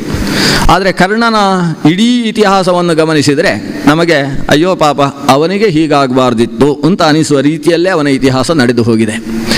ಎಲ್ಲಿ ಒಂದು ಹಂತಕ್ಕೆ ಏರ್ತಾ ಇದ್ದಾನೆ ಚೆನ್ನಾಗಿ ಬಂದ ಅಂತ ಅನಿಸುವ ಸ್ಥಿತಿಗೆ ಟಕ್ಕನೆ ಕೆಳಗೆ, ಹಾವು ಏಣಿ ಆಟದ ಹಾಗೆ ಎಲ್ಲೋ ಅಲ್ಲಿ ಹೋಗಿರ್ತಾನೆ, ಟಕ್ಕ ಕೆಳಗೆ ಬಿದ್ದಿರ್ತಾನೆ. ಈ ಕರ್ಣನ ಜೀವಮಾನವೇ ದುರದೃಷ್ಟಮಯವಾದಂತಹ ಒಂದು ಜೀವನ. ಇಷ್ಟೆಲ್ಲ ಅಧ್ಯಯನ ಮಾಡಿದಂತಹ ಕರ್ಣ ಇನ್ನೊಬ್ಬ ವ್ಯಕ್ತಿ ಅಂತಾದರೆ ಪರಶುರಾಮಾಚಾರ್ಯರಲ್ಲಿ 4 ವರ್ಷ ಓದಬೇಕಾಗಿದ್ದ ವಿಷಯವನ್ನು ಇವ 2 ವರ್ಷಗಳಲ್ಲಿ ಅಧ್ಯಯನ ಮಾಡಿದ. ಹಗಲು ರಾತ್ರಿ ನಿದ್ದೆಗೆಟ್ಟು ಓದು ಓದು ಓದು ಅನ್ನುವ ದೃಷ್ಟಿಯಿಂದ ಅಧ್ಯಯನ ಮಾಡಿದ. ಆದರೆ ಕೊನೆಯಲ್ಲಿ ಅವನಿಗೆ ಸಿಕ್ಕಿದ್ದು ಶಾಪ. ಪರಶುರಾಮರು ಸಿಟ್ಟಿನಿಂದ ಕೊಟ್ಟ ಶಾಪ ಅಲ್ಲ. ಅದೊಂದು ದಿವಸ ಮಧ್ಯಾಹ್ನದ ಭೋಜನವನ್ನು ಮುಗಿಸಿದಂತಹ ಪರಶುರಾಮಾಚಾರ್ಯರು ಮಧ್ಯಾಹ್ನದ ವಿಶ್ರಾಂತಿಗೋಸ್ಕರ ಈ ಕರ್ಣನ ತೊಡೆಯ ಮೇಲೆ ತಲೆ ಇಟ್ಟುಕೊಂಡು ಮಲಗಿದ್ದಾರೆ. ವಸ್ತುತಃ ಮಧ್ಯಾಹ್ನದ ಹೊತ್ತು ನಿದ್ದೆ ಮಾಡುವ ಕ್ರಮ ವಿಪ್ರರಲ್ಲಿಲ್ಲ. ಅದು ಮಧ್ಯಾಹ್ನ ದಿವಾಮಾಸ್ವಾಪ್ಸಿಹಿ ಅಂತ ಉಪನಯನವಾಗುವ ಹೊತ್ತಿಗೆ ಒಬ್ಬ ವಟುವಿಗೆ ಒಂದು ಆದೇಶ ಕೊಡ್ತಾರೆ, ಏನಾದರೂ ಸೂರ್ಯ ಉದಯಿಸಿ ಸೂರ್ಯ ಅಸ್ತಂಗತನಾಗುವ ಕಾಲದ ತನಕ ನಿದ್ದೆ ಮಾಡತಕ್ಕದ್ದಲ್ಲ. ಯಾಕಂದರೆ ಹಗಲಿನ ನಿದ್ದೆಯ ಸಮಸ್ಯೆ ಏನು ಅಂತೇಳಿದರೆ ರಾತ್ರಿ ನಿದ್ದೆ ಬರದೇ ಇರುವುದು. ರಾತ್ರಿ ನಿದ್ದೆ ಬರದೇ ಇರುವುದು ಅನ್ನೋದು ರೋಗ, ಹಗಲು ನಿದ್ದೆ ಬರುವುದು ಅನ್ನೋದು ಒಂದು ರೋಗ. ಹಗಲಿನ ನಿದ್ದೆ ಅನ್ನೋದು ಭೋಗ, ಭೋಗದಿಂದ ಉಂಟಾಗುವುದು ರೋಗ. ಅದರಿಂದಾಗಿ ಹಗಲು ನಿದ್ದೆ ಮಾಡಬೇಡ ಅಂತ ಶಾಸ್ತ್ರ ಆದೇಶಿಸ್ತದೆ. ಮನುಷ್ಯನಿಗೆ ಇಷ್ಟು ಹೊತ್ತು ನಿದ್ದೆ ಬೇಕು ಅಂತ ವಾಸ್ತವಿಕವಾಗಿ ಅವನ ಶರೀರದ ಶಾರೀರಿಕ ಮಾನಸಿಕವಾದಂತಹ ಶಕ್ತಿಗೆ ಅನುಗುಣವಾಗಿ ವ್ಯವಸ್ಥೆ ಇದೆ. ಇಷ್ಟು ನಿದ್ದೆ ಸಾಕು ಅಂತ. ರಾತ್ರಿಯಲ್ಲಿ ಪ್ರಥಮ ಯಾಮವನ್ನು ಅಂತ್ಯಯಾಮವನ್ನು ಬಿಟ್ಟು ಮಧ್ಯದ 2 ಯಾಮಗಳ ನಿದ್ದೆ ಒಬ್ಬ ಮನುಷ್ಯನಿಗೆ ಬೇಕಾದಷ್ಟು ಸಾಕು. ಇದು ವ್ಯವಸ್ಥೆ ಇರುವಂಥದ್ದು. ಅಂದರೆ 8 ವರ್ಷದಿಂದ ಪ್ರಾರಂಭಿಸಿ 80 ವರ್ಷದ ತನಕದ ವ್ಯಕ್ತಿಗಳಿಗಿರತಕ್ಕಂತಹ ಒಂದು ವ್ಯವಸ್ಥೆ. ಈ ವ್ಯವಸ್ಥೆಯ ಪ್ರಕಾರ ಅವ ಜೀವನದಲ್ಲಿ ನಿದ್ದೆಯನ್ನು ಅಳವಡಿಸಿಕೊಂಡಿದ್ದರೆ ಅದು ಆರೋಗ್ಯಕ್ಕೆ ಪೂರಕವಾದದ್ದು. ಅದಕ್ಕಿಂತ ಜಾಸ್ತಿಯ ನಿದ್ದೆ ಅದು ಅನಾರೋಗ್ಯಕರವಾದದ್ದು. ಹಗಲಿನ ನಿದ್ದೆಯನ್ನು ನಿಷೇಧ ಮಾಡಿದ್ದಾರೆ. ಆ ಬ್ರಹ್ಮಚಾರಿ ತನ್ನ ಅಧ್ಯಯನವನ್ನು ಮುಗಿಸಿದ ಮೇಲೆ ಗೃಹಸ್ಥನಾದ ನಂತರ ಮಧ್ಯಾಹ್ನದ ಹೊತ್ತು ನಿದ್ದೆಯನ್ನು ನಿಷೇಧ ಮಾಡಿದ್ದಾರೆ, ಆದರೆ ಮಲಗುವುದಕ್ಕೆ ಅವಕಾಶ ಕೊಟ್ಟಿದ್ದಾರೆ. ಅದಕ್ಕೆ ವಿಶ್ರಾಂತಿ ಅಂತ ಹೆಸರು. ನಿದ್ದೆ ಇಲ್ಲ, ವಿಶ್ರಾಂತಿ ಇದೆ. ಅಂದರೆ ಈಸಿ ಚೇರಲ್ಲಿ ಬಿದ್ದುಕೊಳ್ಳುವಂಥದ್ದು ಮಾಡ್ಬೋದು, ಒಂದು ಸ್ವಲ್ಪ ಅಡ್ಡ ಆಗಬಹುದು. ನಿದ್ದೆಯನ್ನು ನಡೆಸುವುದಕ್ಕೆ ಅವಕಾಶ ಕೊಡಲಿಲ್ಲ. ಹಗಲಿನ ನಿದ್ದೆಯನ್ನು ಸಾರ್ವಕಾಲಿಕವಾಗಿ ನಿಷೇಧ ಮಾಡಿದ್ದಾರೆ. ಪರಶುರಾಮರು ಹಗಲಿನಲ್ಲಿ ನಿದ್ದೆ ಮಾಡಿದರು ಅನ್ನೋದನ್ನು ಮಹಾಭಾರತ ಹೇಳ್ತದೆ. ಅದರ ಜೊತೆಗೆ ಅದು ಸೇರಿಸ್ತದೆ, ಇದು ತಂದ್ರ, ನಿದ್ರಾ ಬೇರೆ ತಂದ್ರ ಬೇರೆ. ನಿದ್ರೆ ಅಂದರೆ ಪರಿಜ್ಞಾನವೇ ಇಲ್ಲದೆ ಬಿದ್ದುಕೊಳ್ಳುವುದು. ಅವನ ಮೈ ಮೇಲೆ ಹತ್ತಿ ಬಿದ್ದರೂ ಗೊತ್ತಾಗುವುದಿಲ್ಲ, ಸಕ್ಕರೆ ಕಾಳು ಬಿದ್ದರೂ ಗೊತ್ತಾಗುವುದಿಲ್ಲ, ಹಾಗೆ ಬಿದ್ದುಕೊಳ್ಳತಕ್ಕಂಥದ್ದು ನಿದ್ರೆ.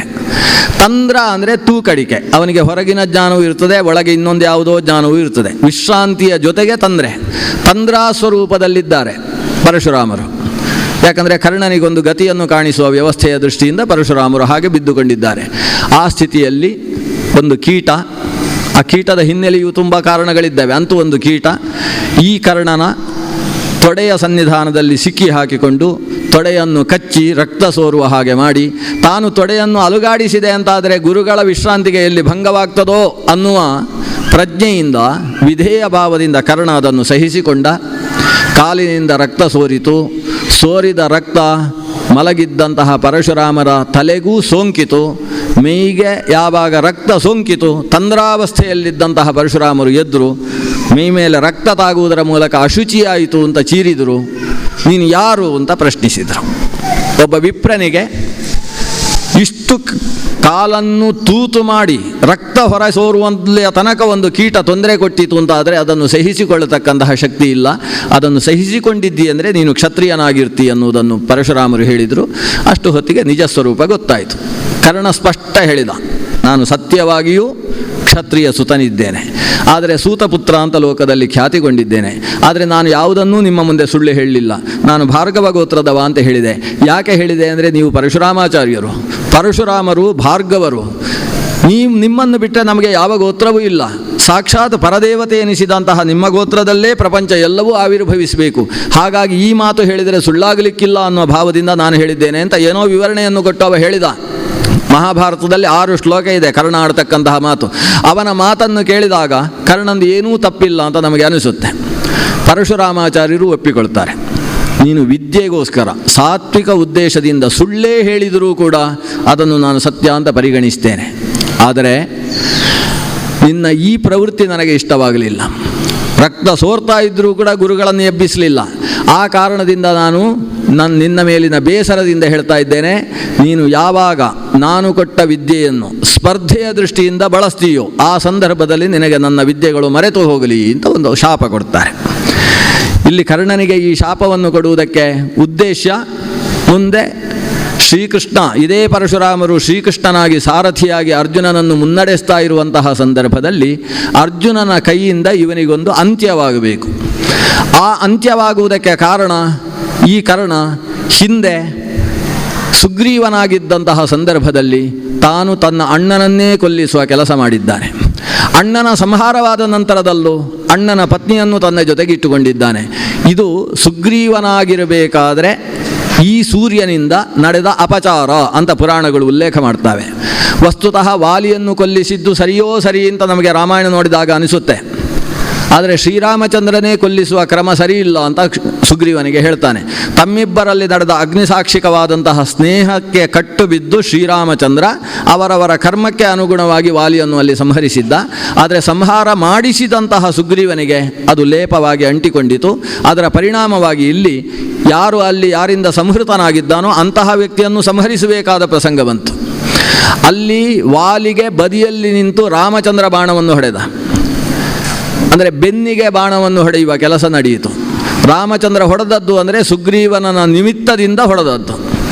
ಇಲ್ಲಿ ಅದೇ ಸ್ಥಿತಿಯಲ್ಲಿ ಸುಗ್ರೀವ ಕರ್ಣನಾಗಿ ಕರ್ಣ ರಥವನ್ನು ಎತ್ತಲಾಗದೆ ಬೆನ್ನು ಹಾಕಿ ನಿಂತಹ ಸಂದರ್ಭದಲ್ಲಿ ಅಲ್ಲಿ ವಾಲಿಯಾಗಿದ್ದಂತಹ ಅರ್ಜುನ ಇಲ್ಲಿ ಬಾಣ ಹೊಡೆಯುವಂತಹ ಪ್ರಸಂಗವನ್ನು ಅದೇ ರಾಮಕೃಷ್ಣನಾಗಿ ನಿರ್ವಹಿಸಿದ. ಮುಯ್ಯಿಗೆ ಮುಯ್ಯಿ ಅನ್ನುವ ರೀತಿಯ ಕರ್ಮ ಸಿದ್ಧಾಂತದ ಸ್ಪಷ್ಟ ದೃಷ್ಟಾಂತವಾಗಿ ಈ ಕರ್ಣ ಮತ್ತು ಕರ್ಣಾರ್ಜುನರ ಪ್ರಸಂಗ ನಮಗೆ ಒಂದು ದೃಷ್ಟಾಂತವಾಗಿ ಮಹಾಭಾರತದಲ್ಲಿ ಉಲ್ಲೇಖಿತವಾಗಿದೆ. ಅಂತೂ ಅಂತಹ ಕರ್ಣ ಈ ದೊಡ್ಡ ರಂಗಮಂಟಪದಲ್ಲಿ ಅಷ್ಟೆಲ್ಲ ತೋರಿಸಿದ, ಗಲಾಟೆಯಾಗುವುದು ನಿಂತು ಹೋಯಿತು. ಅಷ್ಟು ಹೊತ್ತಿಗೆ ಭೀಮ ಬಂದ. ಭೀಮಸೇನ ಪ್ರಶ್ನಿಸಿದ. ದ್ರೋಣಾಚಾರ್ಯರು ಕೇಳ್ತಾ ಇದ್ದಾರೆ, ಇನ್ನು ಕುಲಗೋತ್ರಗಳನ್ನು ಹೇಳಬೇಕು, ಯುದ್ಧ ಮಾಡಬೇಕು ಅಂತ ಮುಂದುವರಿತಾ ಇದೆಯಲ್ಲ, ಯುದ್ಧಕ್ಕೆ ಕುಲಗೋತ್ರಗಳನ್ನು ನಿರೂಪಿಸಬೇಕು. ಭೀಮಸೇನ ಬರುವಾಗ ಒಂದು ಕೈಯಲ್ಲಿ ಚಾಟಿ ಹಿಡ್ಕೊಂಡು ಬಂದಿದ್ದಾನಂತೆ. ಯಾಕಂದರೆ ಭೀಮನಿಗೆ ಗೊತ್ತಿದೆ, ಇವ ಅಧಿರಥನ ಮಗನಾದಂತಹ ಕರ್ಣ, ಸೂತಪುತ್ರ ಇದ್ದಾನೆ. ಆದ್ದರಿಂದ ಇವ ಚಾಟಿ ಹಿಡ್ಕೊಂಡು ಗಾಡಿ ಓಡಿಸುವ ಕೆಲಸ ಮಾಡುವುದು ಇವನ ಕುಲ ಕಸುಬು ಇದೆ, ಇವನು ಬಿಲ್ಲಿ ಹಿಡ್ಕೊಂಡು ಬಂದಿದ್ದಾನೆ ಅಂತ ಚಾಟಿ ಹಿಡ್ಕೊಂಡು ಬಂದಾಗ ಕರ್ಣ ತಲೆ ತಗ್ಗಿಸಿದ, ತನ್ನ ಕುಲವನ್ನು ಉಲ್ಲೇಖ ಮಾಡಲಿಲ್ಲ. ಆವಾಗ ಭೀಮ ಈ ಚಾಟಿಯನ್ನು ಅವನ ಕೈಯಲ್ಲಿ ಕೊಟ್ಟು, ಇದು ನೀನು ಹಿಡ್ಕೊಳ್ಳಬೇಕಾದ್ದು, ಬಿಲ್ಲು ಬಾಣಗಳಲ್ಲ ಅಂತ ಮೂದಲಿಸಿದ. ನಮಗೆ ಈ ಪ್ರಸಂಗವನ್ನು ನೋಡಿದಾಗ ಭೀಮಸೇನನದ್ದು ಅತಿರೇಕವಾಯಿತೋ ಅಂತ ಅನಿಸುತ್ತೆ. ಯಾಕಂದರೆ ಕರ್ಣ ಯಾವುದೇ ಒಬ್ಬ ಯಾವ ಜಾತಿಯಲ್ಲಿ ಹುಟ್ಟಿದ್ದಾನೆ ಅನ್ನೋದು ಮುಖ್ಯವಾಗುವುದಿಲ್ಲ, ಅವನ ಅಂತಃಸತ್ವ ಪ್ರಮುಖವಾಗ್ತದೆ. ಇವತ್ತು ಕರ್ಣನಲ್ಲಿ ಅಂತಹ ಶಸ್ತ್ರ ಕೌಶಲ ಇರತಕ್ಕಂಥ ಸಂದರ್ಭದಲ್ಲಿ ಅರ್ಜುನನ ಜೊತೆಗೆ ಹೋರಾಡುವುದಕ್ಕೆ ಕುಲ ಎಂಬುದು ಪ್ರತಿಬಂಧಕ ಹೇಗಾಯಿತು ಅನ್ನುವ ಪ್ರಶ್ನೆ ಒದಗುತ್ತೆ. ಈ ಪ್ರಶ್ನೆಯನ್ನು ದುರ್ಯೋಧನ ಮಾಡಿಕೊಂಡೇ ಹೇಳ್ತಾನೆ. ಆ ಪ್ರಶ್ನೆಯನ್ನು ಮಾಡಿಕೊಂಡು ಎದ್ದು ಬಂದಾನೆ. ಯಾಕಂದರೆ ಅವನಿಗೆ ಈ ಕರ್ಣನನ್ನು ನಮ್ಮವನನ್ನಾಗಿಸಿಕೊಳ್ಳಬೇಕು, ಇದರಿಂದ ಪಾಂಡು ಪಕ್ಷಕ್ಕೆ ನಮ್ಮ ಪಕ್ಷ ಸಮಸ್ಥಾಯಿ ಆಗುವುದಕ್ಕೆ ಸಾಧ್ಯವಾಗ್ತದೆ ಅನ್ನುವ ದುರಾಲೋಚನೆ ಒಳಗೆ ಹುಟ್ಟುಬಿಟ್ಟಿದೆ. ಎದ್ದು ಬಂದು ಕರ್ಣನನ್ನು ಆಲಿಂಗಿಸಿ ಹೇಳಿದ, ಎಷ್ಟು ಕೌಶಲವನ್ನು ತೋರಿಸಿದಿ, ಇಂಥ ವ್ಯಕ್ತಿಗಳು ಬೇಕು ಈ ಪ್ರಪಂಚದಲ್ಲಿ, ನೀನು ಏನು ಕೇಳ್ತೀಯ ಅದನ್ನು ಕೊಡುವುದಕ್ಕೆ ನಾನು ಸಿದ್ಧನಿದ್ದೇನೆ, ನನ್ನನ್ನು ಗೆಳೆಯನನ್ನಾಗಿ ಸ್ವೀಕರಿಸು ಅಂತ ಹೇಳಿದ. ಒಬ್ಬ ರಾಜಕುಮಾರನಾದಂತಹ ಯುವರಾಜನ ಪಟ್ಟಕ್ಕೆ ಏರುವ ವ್ಯಕ್ತಿತ್ವವುಳ್ಳಂತಹ ದುರ್ಯೋಧನ ಬಂದು ಆಲಿಂಗಿಸಿದ್ರಿಂದ ಇವನ ಮರ್ಯಾದೆ ಸ್ವಲ್ಪ ಉಳಿಯಿತು ಕರ್ಣನದ್ದು. ಆದರೆ ದ್ರೋಣಾಚಾರ್ಯರ ಮೂಲಕ ಕಳಿಸಲ್ಪಟ್ಟಂತಹ ಅಶ್ವತ್ಥಾಮ ಹೇಳಿದ, ಇಲ್ಲಿ ಹೋರಾಡುವುದಕ್ಕೆ ಅವಕಾಶ ಇರುವುದು ಪರಸ್ಪರ ರಾಜರುಗಳಿಗೆ, ರಾಜರಲ್ಲದೇ ಇದ್ದ ವ್ಯಕ್ತಿಗಳು ಯುದ್ಧವನ್ನು ನಡೆಸುವುದಕ್ಕೆ ಅವಕಾಶ ಇಲ್ಲ ಅಂತ ಹೇಳಿದ. ಆವಾಗ ದುರ್ಯೋಧನ ಹೇಳಿದ, ಇವನು ರಾಜತ್ವ ಇವನಲ್ಲೂ ಇದೆ, ನಾನು ಎಲ್ಲರ ಮುಂದೆ ಇವನಿಗೆ ಅಂಗದೇಶಕ್ಕೆ ಅಭಿಷೇಕ ಮಾಡ್ತಾ ಇದ್ದೇನೆ. ದುರ್ಯೋಧನ ಯಾವುದೇ ದೇಶದ ಅಧಿಪತಿ ಅಲ್ಲ, ಅವನನ್ನು ಯುವರಾಜ ಪಟ್ಟಾಭಿಷೇಕದಲ್ಲೂ ಧೃತರಾಷ್ಟ್ರ ಕೂಡಿಸಿಲ್ಲ.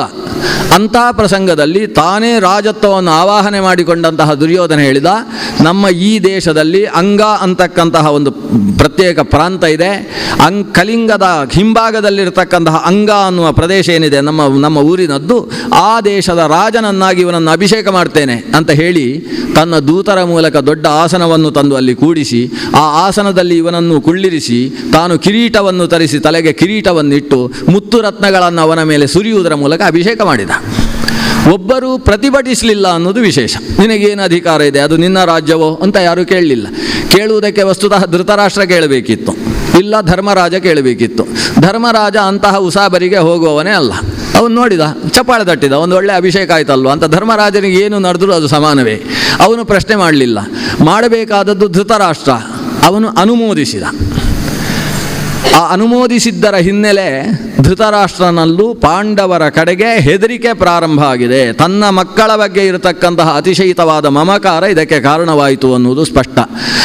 ಅಂತೂ ಇವನು ಅಂಗರಾಜ ಅಂತ ಉದ್ಘೋಷಿಸಲ್ಪಟ್ಟ ಮೇಲೆ ಭೀಮಸೇನ ಹಿಂದೆ ಸರಿದ. ಕರ್ಣನ ಕಣ್ಣಿನಲ್ಲಿ ಧಾರಾಕಾರವಾಗಿ ನೀರು ಸುರಿಯಿತು. ದುರ್ಯೋಧನನಲ್ಲಿ ಮಾತಾಡಬೇಕು ಮುಂದಿನ ಮಾತು, ಅಷ್ಟರಲ್ಲಿ ಅವನ ಅಪ್ಪ ಓಡಿ ಬಂದಂತೆ. ಮಗ ಅಂತ ಹೇಳಿಕೊಂಡು ಅಧಿರಥ ಓಡಿ ಬಂದ. ಸೂತ ಅಲ್ಲಿ ಓಡಿ ಬರ್ತಾ ಇರುವುದನ್ನು ನೋಡಿ ಕರ್ಣ ಹೋಗಿ ಅವರ ಕಾಲು ಹಿಡ್ಕೊಂಡು ಗಟ್ಟಿಯಾಗಿ ನಮಸ್ಕಾರ ಮಾಡ್ತಾನೆ.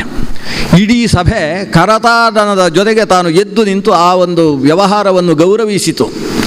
ಅಂಗದೇಶದ ರಾಜನಾಗಿ ಅಭಿಷೇಕಿಸಲ್ಪಟ್ಟಂತಹ ಕರ್ಣ ಕ್ಷತ್ರಿಯರ ಮುಂದೆ ಕ್ಷತ್ರಿಯನಾಗಿ ಹೋರಾಡುವುದಕ್ಕೆ ಸನ್ನದ್ಧನಾಗಿದ್ದಂತಹ ಪ್ರಸಂಗದಲ್ಲಿ ಲೋಕದಲ್ಲಿ ಇದು ಹೀನಕುಲ ಅಂತ ವ್ಯವಹ್ರಿಯಮಾಣವಾದಂತಹ ಸೂತನಾದಂತಹ ಸಾಕು ತಂದೆಯಾದ ಅಧಿರಥ ಬಂದಾಗ ತನ್ನ ಪೂರ್ಣ ಭಾವದಿಂದ ಭಕ್ತಿಯಿಂದ ಆ ತಂದೆಯ ಕಾಲು ಹಿಡಿದ ಅನ್ನುವುದನ್ನು ಇಡೀ ಸಭೆ ಗೌರವಿಸಿತು. ಕರ್ಣನ ಈ ಸದ್ಗುಣವನ್ನು ಪ್ರಶಂಸಿಸಿತು. ಆ ದುರ್ಯೋಧನನ ಹತ್ರ ಕರ್ಣ ಹೇಳ್ತಾನೆ, ನನ್ನ ಮರ್ಯಾದೆಯನ್ನು ಉಳಿಸಿದವ. ಮನುಷ್ಯ ಶರೀರದಿಂದ ಪ್ರಾಣ ಹೊರಗೆ ಹೋದರೆ ಅದು ನಿಜವಾದ ಸಾವಲ್ಲ, ಆದರೆ 10 ಜನರ ಮಧ್ಯದಲ್ಲಿ ತಲೆ ಎತ್ತದೇ ಇರುವಂತಹ ರೀತಿಯ ಅವಮಾನವಾಯಿತು ಅಂದರೆ ಅದು ನಿಜವಾದ ಮರಣ. ಅಂತಹ ಮರಣದ ಸ್ಥಿತಿಯಲ್ಲಿದ್ದಂತಹ ನನ್ನನ್ನು ಅಮೃತಪಾನವನ್ನು ಮಾಡಿಸಿ ಚಿರಂಜೀವಿಯನ್ನಾಗಿಸಿರ್ತಕ್ಕಂಥವ ನೀನು. ಆದ್ದರಿಂದ ನಿನ್ನ ದಾಸನಾಗಿದ್ದೇನೆ. ನಾನು ನನ್ನ ಆತ್ಮವನ್ನು ಬೇಕಾದರೂ ನಿನಗೆ ಸಮರ್ಪಣೆ ಮಾಡುವುದಕ್ಕೆ ಸಿದ್ಧ ಇದ್ದೇನೆ, ನೀನು ಯಾವಾಗ ಯಾವ ಸಹಕಾರವನ್ನು ಬಯಸ್ತಿ ನಾನು ನಿನಗೆ ಸಿದ್ಧನಿದ್ದೇನೆ ಅಂತ ಮಾತು ಹೇಳ್ತಾನೆ. ಆಗ ದುರ್ಯೋಧನ ಹೇಳ್ತಾನೆ, ನಿನ್ನಿಂದ ನಾನೇನು ಬಯಸುವುದಿಲ್ಲ, ನಾನು ಇಷ್ಟು ಮಾಡಿದ್ದಕ್ಕೆ ನೀನೇನಾದರೂ ಕೊಡಬೇಕು ಅಂತ ನಿನಗಿದ್ದರೆ ನನ್ನ ಆಪ್ತ ಸಖನಾಗಿರಬೇಕು, ಕೊನೆಯ ತನಕ ಉಸಿರು ಹೋಗುವಲ್ಲ ತನಕ ನಾವಿಬ್ಬರು ಪ್ರಾಣಪ್ರಿಯ ಸ್ನೇಹಿತರಾಗಬೇಕು, ಇಷ್ಟೇ. ಈ ದುರ್ಯೋಧನನ ಒಬ್ಬ ರಾಜ ಕಾರಣದ ಮೊದಲ ಒಂದು ದಾಳವನ್ನು ಬೀಸಿದಂತಹ ವಿಶಿಷ್ಟ ಪ್ರಕರಣ ಕರ್ಣನ ಪ್ರಕರಣ. ಈ ದುರ್ಯೋಧನನ ದಾಳಕ್ಕೆ ಅನುಗುಣವಾಗಿ ಆ ಕಡೆಗೆ ದಾಳ ಹಾಕುವವರು ನಿಜವಾಗಿ ಯಾರೂ ಇರಲಿಲ್ಲ. ದುರ್ಯೋಧನನಿಗೆ ಆ ರೀತಿಯ ಹಿನ್ನೆಲೆ ಅದು ಶಕುನಿಯ ಮೂಲಕ ಪ್ರಾಪ್ತವಾಗಿತ್ತು. ದುರ್ಯೋಧನ ಏನೇ ಸಭೆಯಲ್ಲಿ ಕೆಲಸ ಮಾಡಬೇಕಾದರೂ ಒಂದು ಸಲ ಮಾವನ ಕಡೆಗೆ ನೋಡಿ, ಮಾವನ ಕಣ್ಣು ಹೇಗಿದೆ ಅಂತ ನೋಡಿ ತಾನು ತೀರ್ಮಾನವನ್ನು ತೆಗೆದುಕೊಳ್ತಿದ್ದ. ಅಂದರೆ ದುರ್ಯೋಧನನ ಎಲ್ಲ ರೀತಿಯ ಚಿಂತನೆಗೆ ಒಂದೋ ಅನುಮೋದನೆಗೋಸ್ಕರ ಇಲ್ಲವೋ ಪ್ರೇರಣೆಗೋಸ್ಕರ ಶಕುನಿಯನ್ನು ಅವಲಂಬಿಸ್ತಾ ಇದ್ದ. ಶಕುನಿ ದುರ್ಯೋಧನರು ಯಾಕೆ ಈ ರೀತಿಯ ಕಾರಾಸ್ಥಾನಗಳಲ್ಲಿ ಒಟ್ಟಾಗ್ತಾ ಇದ್ದರು, ಅವರ ಹಿನ್ನೆಲೆ ಅಂತದ್ದು. ದುರ್ಯೋಧನ ಕಲಿ ಅನ್ನುವ ಒಬ್ಬ ದುಷ್ಟ ಸ್ವಭಾವದ ವ್ಯಕ್ತಿತ್ವ, ಶಕುನಿ ದ್ವಾಪರ ಅನ್ನುವ ದುಷ್ಟ ಸ್ವಭಾವದ ವ್ಯಕ್ತಿತ್ವ. ದ್ವಾಪರ ಯುಗಕ್ಕೆ ಅಭಿಮಾನಿಯಾಗಿರತಕ್ಕಂತಹ ಒಂದು ಶಕ್ತಿಗೆ ದ್ವಾಪರ ಅಂತಲೇ ಹೆಸರು. ದ್ವಾಪರ ಅಂತೇಳಿದರೆ ಧರ್ಮದ 4 ಪಾದಗಳಲ್ಲಿ 2 ಹೋಗಿ ದ್ವಾಪರ 2 ಮಾತ್ರ ಉಳಿದಿರತಕ್ಕಂತಹ ಸ್ಥಿತಿ, ಅದು ದ್ವಾಪರ. ಕಲಿ ಅಂದರೆ 3 ಪಾದ ಹೋಗಿ 1 ಮಾತ್ರ ಉಳಿದಿದ್ದರೆ ಅದಕ್ಕೆ ಕಲಿ ಅಂತ ಹೆಸರು. ಒಟ್ಟು ಧರ್ಮ ಅರ್ಧಕ್ಕಿಂತ ಹೆಚ್ಚು ನಾಶವಾದ ಸ್ಥಿತಿಯಲ್ಲೇ ಲೋಕವನ್ನು ನೋಡಿಕೊಳ್ಳತಕ್ಕಂತಹ 2 ಧರ್ಮ, ಅದು ಕಲಿ ಮತ್ತು ದ್ವಾಪರ ಅನ್ನುವುದು. ಅದು ಇಲ್ಲಿ ದುರ್ಯೋಧನ ಮತ್ತು ಶಕುನಿ ಅನ್ನುವ ಸ್ವರೂಪದಲ್ಲಿ ಇತಿಹಾಸದ ವ್ಯಕ್ತಿಯಾಗಿ ನಮ್ಮ ಮುಂದೆ ಕಾಣಸಿಗ್ತದೆ. ಕರ್ಣ ಕೌರವರ ಪಾಲಾದ. ಮುಂದಕ್ಕೆ ಭೀಮ ಮತ್ತು ದುರ್ಯೋಧನರ ಪ್ರದರ್ಶನಗಳು ನಡೀತವೆ, ಗದಾಯುದ್ಧದ ವಿಶೇಷ ಪ್ರದರ್ಶನಗಳು, ಪರಸ್ಪರ ಅವರಲ್ಲೂ ಹೋರಾಟ ನಡೆಯುವಲ್ಲಿಯ ತನಕ ಅದು ಮುಂದುವರಿಯುತ್ತದೆ. ಅಶ್ವತ್ಥಾಮ ಬಂದು ಅದನ್ನು ತಡೆಯುವಂತಹ ಪ್ರಸಂಗ ನಡೆಯುತ್ತೆ. ಅಂತೂ ಈ ಒಂದು ಪ್ರದರ್ಶನ ವ್ಯವಸ್ಥೆಯನ್ನು ಮುಗಿಸುವಷ್ಟರಲ್ಲೇ ದ್ರೋಣಾಚಾರ್ಯರಿಗೆ ಸಾಕಾಗಿ ಹೋಯಿತು. ಯಾಕಾದರೂ ಪ್ರದರ್ಶನದ ವ್ಯವಸ್ಥೆಯನ್ನು ಮಾಡಿದ್ನೋ ಅನ್ನುವಷ್ಟು ಈ ಪ್ರದರ್ಶನ ನಡೆದು ಹೋಯಿತು. ಆದರೆ ದ್ರೋಣಾಚಾರ್ಯರ ಶಿಕ್ಷಣ ಕೌಶಲ ಏನು ಅನ್ನುವುದಕ್ಕೆ ಒಂದು ಅದ್ಭುತ ನಿದರ್ಶನವಾಗಿ ಈ ಪ್ರದರ್ಶನ ಕಾರ್ಯಕ್ರಮ ನಡೆಯಿತು. ಇದಾದ ಮೇಲೆ 1-2 ದಿವಸಗಳು ಕಳೆದವು. ದ್ರೋಣಾಚಾರ್ಯರು ತನ್ನ ಅಷ್ಟೂ ಶಿಷ್ಯರನ್ನು ಒಂದು ಸಲ ಕರೆಸಿದರು. ನನ್ನಿಂದ ವಿದ್ಯಾಭ್ಯಾಸ ಪೂರ್ತಿಯಾಗಿ ಮುಗಿದಿದೆ, ನಿನ್ನೆಯ ಪ್ರದರ್ಶನದಲ್ಲಿ ಎಲ್ಲರೂ ತಮ್ಮ ತಮ್ಮ ಶಕ್ತಿಗೆ ಅನುಗುಣವಾದ ಸುಂದರವಾದ ಪ್ರದರ್ಶನವನ್ನು ನಡೆಸಿದ್ದೀರಿ, ಈಗ ಗುರುದಕ್ಷಿಣೆಯನ್ನು ಕೊಡತಕ್ಕಂತಹ ಕಾಲ ಸಂಪ್ರಾಪ್ತವಾಗಿದೆ. ಆದ್ದರಿಂದ ನಿಮಗೆಲ್ಲ ನಾನು ಹೇಳಿದ ಆದೇಶವನ್ನು ಮುಗಿಸಿದರೆ ಗುರುದಕ್ಷಿಣೆ ಬಂದ ಹಾಗೆ. ಇಲ್ಲಿಂದ ಪಾಂಚಾಲ ದೇಶದ ತನಕ ನಿಮ್ಮ ಕವಚಗಳನ್ನು ಬೀದುಕೊಂಡು ಶಸ್ತ್ರವನ್ನು ಹಿಡ್ಕೊಂಡು ಹೋಗಬೇಕು. ಪಾಂಚಾಲ ರಾಜನಾದಂತಹ ದೃಪದನನ್ನು ಹೆಡೆಮುರಿ ಕಟ್ಟಿ ನನ್ನ ಪಾದ ತಲದಲ್ಲಿ ತಂದು ಬಿಸಾಡಬೇಕು. ಇದು ನನಗೆ ಕೊಡಬೇಕಾದಂತಹ ಗುರುದಕ್ಷಿಣೆ. ಏನು ಭಾರಿ ಜೈಕಾರವಂತಂತೆ, ನಾವು ಮಾಡ್ತೇವೆ, ಏನು ದೊಡ್ಡ ಕೆಲಸ, ಮುಗಿಸಿಬಿಡ್ತೇವೆ ಅಂತ ಇಡೀ 105 ಜನ ಇದ್ದಾರೆ, ಅದರಲ್ಲಿ ಭಾರಿ ಕುಡಿದಾಡಿದರು, ನಾವು ಮಾಡ್ತೇವೆ ಅಂತ. ದ್ರೋಣಾಚಾರ್ಯರ ಮುನ್ನೇತೃತ್ವದಲ್ಲಿ ಅಷ್ಟೂ ಜನರು ರಥಯಾನದ ಮೂಲಕವಾಗಿ ಸಾಗಿ ಪಾಂಚಾಲದ ಹೊರಭಾಗಕ್ಕೆ ಬಂದಿದ್ದಾರೆ. ಪಾಂಚಾಲ ದೇಶಕ್ಕೆ ಸುದ್ದಿ ಹೋಯಿತು. 105 + 1 ಒಟ್ಟು 107 ಜನ ಬಂದಿದ್ದಾರೆ ಅಂತ ಸುದ್ದಿ ಬಂತು. ಅದು ಯಾರು +1 ಅಂದರೆ ಒಬ್ಬ ಕರ್ಣ, ಒಬ್ಬ ದ್ರೋಣ, ಮತ್ತು ಅವರು 105 ಜನ. ಹೀಗೆ ಕೌರವರ ಪಕ್ಷದಲ್ಲಿ ಕರ್ಣನೂ ಸೇರಿಕೊಂಡು ಬಂದಿದ್ದಾನೆ, ದ್ರೋಣಾಚಾರ್ಯರು ಮುನ್ನೇತೃಗಳಾಗಿ ಬಂದಿದ್ದಾರೆ. ದೃಪದ ತನ್ನ 3 ಅಕ್ಷೌಹಿಣಿ ಸೈನ್ಯದ ಜೊತೆಗೆ ತನ್ನ ಪಟ್ಟಣದಿಂದ ಹೊರಗೆ ಬಂದ. ದ್ರೋಣರಿಗೆ ನಮಸ್ಕಾರ ಮಾಡಿದ ಭೀಮಸೇನ ಹೇಳ್ತಾನೆ, ನನಗೆ ಯಾಕೋ ಇವ್ರ ಜೊತೆಗೆ ಹೋಗಿ ಯುದ್ಧ ಮಾಡಲಿಕ್ಕೆ ಮನಸ್ಸಿಲ್ಲ ಗುರುಗಳೇ. ಈ 100 ಜನ ಜೊತೆಗೆ ಕರ್ಣನ ಜೊತೆಗೆ ಸೇರಿಕೊಂಡ ಮೇಲೆ ನನ್ನನ್ನು ಯಾಕೋ ದೂರ ನೋಡ್ತಾರೆ, ಕಣ್ಣು ಕೆಂಪು ಮಾಡಿಕೊಂಡು ನೋಡ್ತಾರೆ. ನನ್ನ ಮೇಲೆ ಇವರಿಗೆ ಯಾರಿಗೂ ಆಗೋದಿಲ್ಲ. ಅಷ್ಟೇ ಅಲ್ಲ, ಈ ಭೀಮ ಯಾಕೆ ಬೇಕು, ನಾವೇ ಯುದ್ಧ ಮಾಡೋದಿಲ್ಲ ಅಂತ ಅಂದ್ಕೊಳ್ಳುವ ಒಂದು ದುರಹಂಕಾರ ಪ್ರವೃತ್ತಿ ಕಾಣಿಸ್ತಾ ಇದೆ. ಹಾಗಾಗಿ ನೀವು ಅನುಮತಿ ಕೊಡಬೇಕು. ಮೊದಲು ಅವರು ಮಾತ್ರ ಹೋಗಲಿ, ಅವರಿಂದ ಆಗದೇ ಹೋದರೆ ಆಮೇಲೆ ನಾನು ಅರ್ಜುನ ಸೇರಿಕೊಂಡು ಹೋಗ್ತೇವೆ. ದ್ರೋಣಾಚಾರ್ಯರಿಗೂ ಅದೇ ಬೇಕಿತ್ತು, ಅಸ್ತು ಅಂತ ಹೇಳಿದ್ರಂತೆ. ಹಾಗಾಗಿ ಮೊದಲು ಕರ್ಣ ಸಮೇತರಾದಂತಹ ಕೌರವರು ಮಾತ್ರ ದೃಪದನ ಪಟ್ಟಣದ ಮೇಲೆ ಆಕ್ರಮಣವನ್ನು ಮಾಡ್ತಾರೆ. ಆ ಯುದ್ಧವನ್ನು 3 ಅಧ್ಯಾಯಗಳಲ್ಲಿ ಮಹಾಭಾರತ ವರ್ಣಿಸ್ತದೆ. ಅಲ್ಲಿಯ ಹೆಂಗಸರು ಇವರನ್ನು ಹೇಗೆ ಹೊಡೆದು ಕಳಿಸಿದರು ಅನ್ನೋದನ್ನು ವರ್ಣಿಸುತ್ತೆ. ಅದು ನೋಡಿದರೆ ಒಂದು ಭಾರಿ ಖುಷಿಯಾಗುತ್ತೆ. ಹೀಗೂ ಹೊಡಿತಾರ. ಪಾಂಚಾಲ ದೇಶದ ಹೆಂಗಸರ ಬಗ್ಗೆ ನಮಗೆ ಓಬವ್ವನ ನೆನಪು, ಝಾನ್ಸಿಬಾಯಿ, ಲಕ್ಷ್ಮೀಬಾಯಿಯ ನೆನಪು ಎಲ್ಲ ನೆನಪಾಗಿಬಿಡುತ್ತೆ. ಅಂಥ ಸ್ತ್ರೀಯರೂ ಯುದ್ಧಕ್ಕೆ ಬಂದು ಹೋರಾಡಿದ್ದಾರೆ ಪಾಂಚಾಲ ದೇಶದಲ್ಲಿ. ಹಾಗಾದರೆ ಆ ಪಾಂಚಾಲ ದೇಶದ ಘನತೆಯನ್ನು ಕೊಂಡಾಡಬೇಕು. ಕೌರವರು, ಕರ್ಣನ ಸಾಮರ್ಥ್ಯ ಅದೆಲ್ಲವೂ ಅಲ್ಲಿ ವ್ಯರ್ಥವಾಯಿತು. ಈ ವ್ಯರ್ಥವಾಗುವುದಕ್ಕೆ ಕೆಲವು ಮಾಂತ್ರಿಕ ಕಾರಣಗಳು ಕೂಡ ಇದ್ದಾವೆ, ಅಧ್ಯಾತ್ಮದ ಕಾರಣಗಳು ಕೂಡ ಇದ್ದಾವೆ. ದೃಪದ ಪಡೆದಂತಹ ವರ, ಸೂರ್ಯನನ್ನು ಕುರಿತು ತಪಸ್ಸು ಮಾಡಿದಂತಹ ದೃಪದ ಸೂರ್ಯನಿಂದ ವರ ಪಡೆದಿದ್ದ.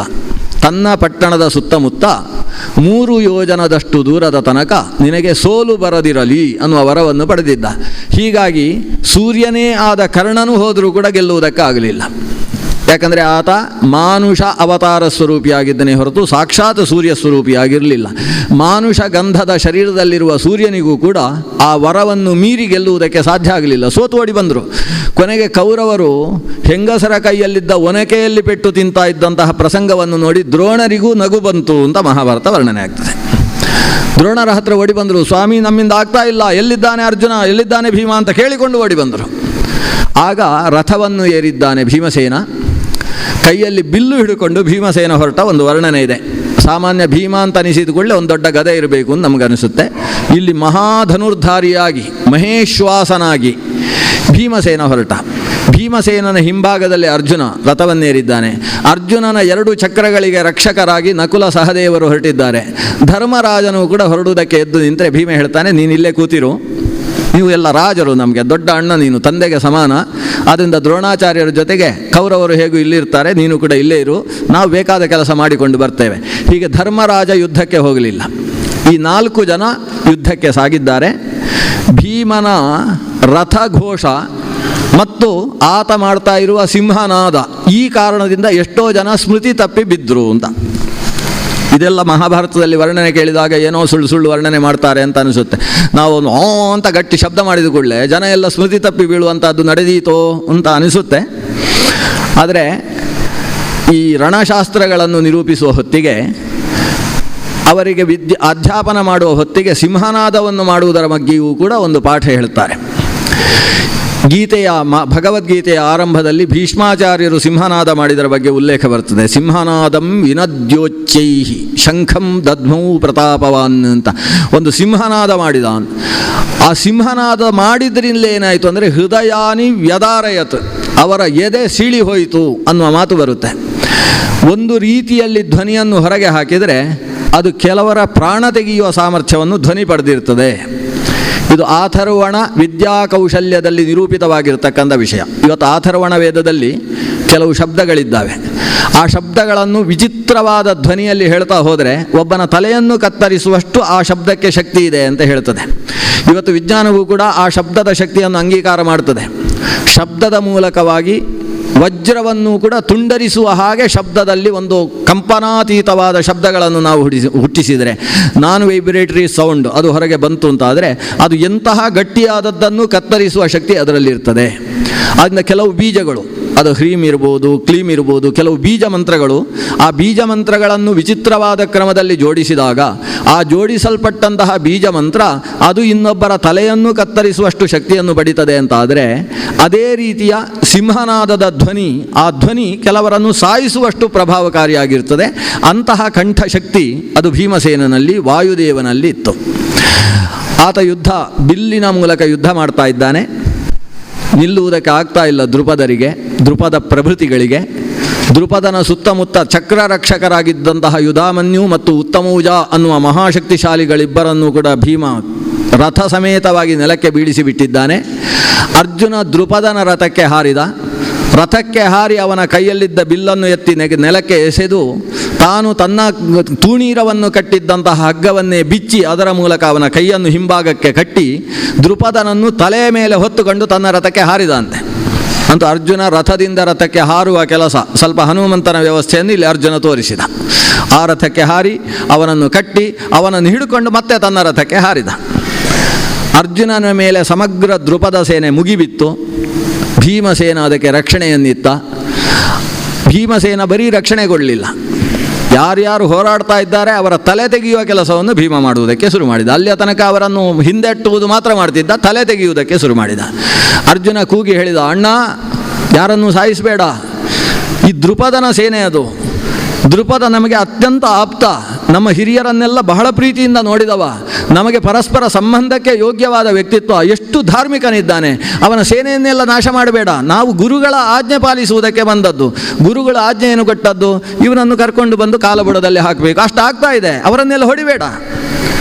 ದ್ರುಪದ ನೋಡ್ತಾ ಇದ್ದಾನೆ, ಎರಡೂ ಕೈಗಳಲ್ಲೂ ಬಿಲ್ಲು ಹಿಡ್ಕೊಂಡು ಸವ್ಯಸಾಚಿಯಾಗಿ ತನ್ನ ರಥವನ್ನು ತನ್ನ ಕುದುರೆಯನ್ನು ರಕ್ಷಣೆ ಮಾಡ್ತಾ ಬರ್ತಾ ಇದ್ದ ಬಾಣಗಳು ಬದ್ಧನಾಗಿರತಕ್ಕಂಥ ದ್ರುಪದನ ಮೇಲೆಯೂ ಬೀಳದೇ ಇರುವ ಹಾಗೆ ಜಾಗ್ರತೆ ಮಾಡ್ತಾ ಈ ರಥವನ್ನು ಹಿಂದಕ್ಕೆ ಓಡಿಸ್ತಾ ಇದ್ದಾನೆ. ಅದರ ಜೊತೆಗೆ ಇಂತಹ ಮಾರ್ಧವ ಭಾವ ಈತನಲ್ಲಿ ಕಾಣಿಸ್ತದೆ. ಇವನ ಈ ಕೌಶಲ ಜೊತೆಗೆ ಮೃದು ಭಾವ, ನನ್ನನ್ನು ಸಂಬಂಧಿ ಅಂತ ಹೇಳುವಷ್ಟು ಇರತಕ್ಕಂತಹ ಪ್ರೀತಿಯ ಭಾವ, ಇದನ್ನೆಲ್ಲ ನೋಡಿ ಮನಸ್ಸಿನಲ್ಲೇ ಹುಟ್ಟಿದಂತೆ, ಇಂಥವನು ನನಗೆ ಅಳಿಯನಾಗಿದ್ದರೆ ಎಷ್ಟು ಚೆನ್ನಾಗಿರ್ತಿತ್ತು, ಈ ಸಂಬಂಧ ಯೋಗ್ಯತೆ ಅವನ ಬಾಯಿಯಲ್ಲಿ ಬಂದದ್ದನ್ನು ಸತ್ಯವಾಗಿಸುವುದಕ್ಕೆ ಒಂದು ಅವಕಾಶ ಇದ್ದರೆ ಚೆನ್ನಾಗಿರ್ತಿತ್ತಲ್ವಾ ಅಂತ ಅಲ್ಲಿ ದ್ರುಪದನಿಗೆ ಅನಿಸಿತು. ದ್ರುಪದನನ್ನು ತಂದು ದ್ರೋಣಾಚಾರ್ಯರ ಪಾದ ತಲದಲ್ಲಿ ಹಾಕಿದ್ದಾನೆ. ದ್ರೋಣಾಚಾರ್ಯರು ದ್ರುಪದನ ಮೈತಟ್ಟಿ ಕೇಳ್ತಾರೆ, ಈಗ ನನ್ನನ್ನು ನಿನ್ನ ಗೆಳೆಯ ಅಂತ ಒಪ್ಪಿಕೊಳ್ಳುವುದಕ್ಕೆ ಸಿದ್ಧ ಇದ್ದೀಯಾ? ಅಲ್ಲ, ಹೇಗೆ ಒಪ್ಪಿಕೊಳ್ತಿ? ನಿನ್ನ ಹತ್ರ ರಾಜ್ಯ ಇಲ್ಲ, ರಾಜ್ಯ ನನ್ನ ಹತ್ರ ಮಾತ್ರ ಇರುವುದು, ನಾವು ಹೇಗೆ ಗೆಳೆಯರಾಗುವುದು? ಹಂಗಿಸುವುದಕ್ಕೆ ಪ್ರಾರಂಭಿಸ್ತಾರೆ ದ್ರೋಣರು. ದ್ರುಪದ ಕಣ್ಣಲ್ಲಿ ನೀರು ಹಾಕಲಿಲ್ಲ, ಅವನಿಗೆ ಅವಮಾನವೂ ಆಗಲಿಲ್ಲ. ಯಾಕಂದರೆ ದ್ರೋಣಾಚಾರ್ಯರ ಶಕ್ತಿ ಏನು ಅನ್ನೋದು ಸ್ಪಷ್ಟ ಇತ್ತು. ಅದು ದೊಡ್ಡ ಪರ್ವತ, ನಾನೊಂದು ಪ್ರಪಾತ ಅನ್ನುವ ಪರಿಜ್ಞಾನ ದ್ರುಪದನಿಗಿತ್ತು.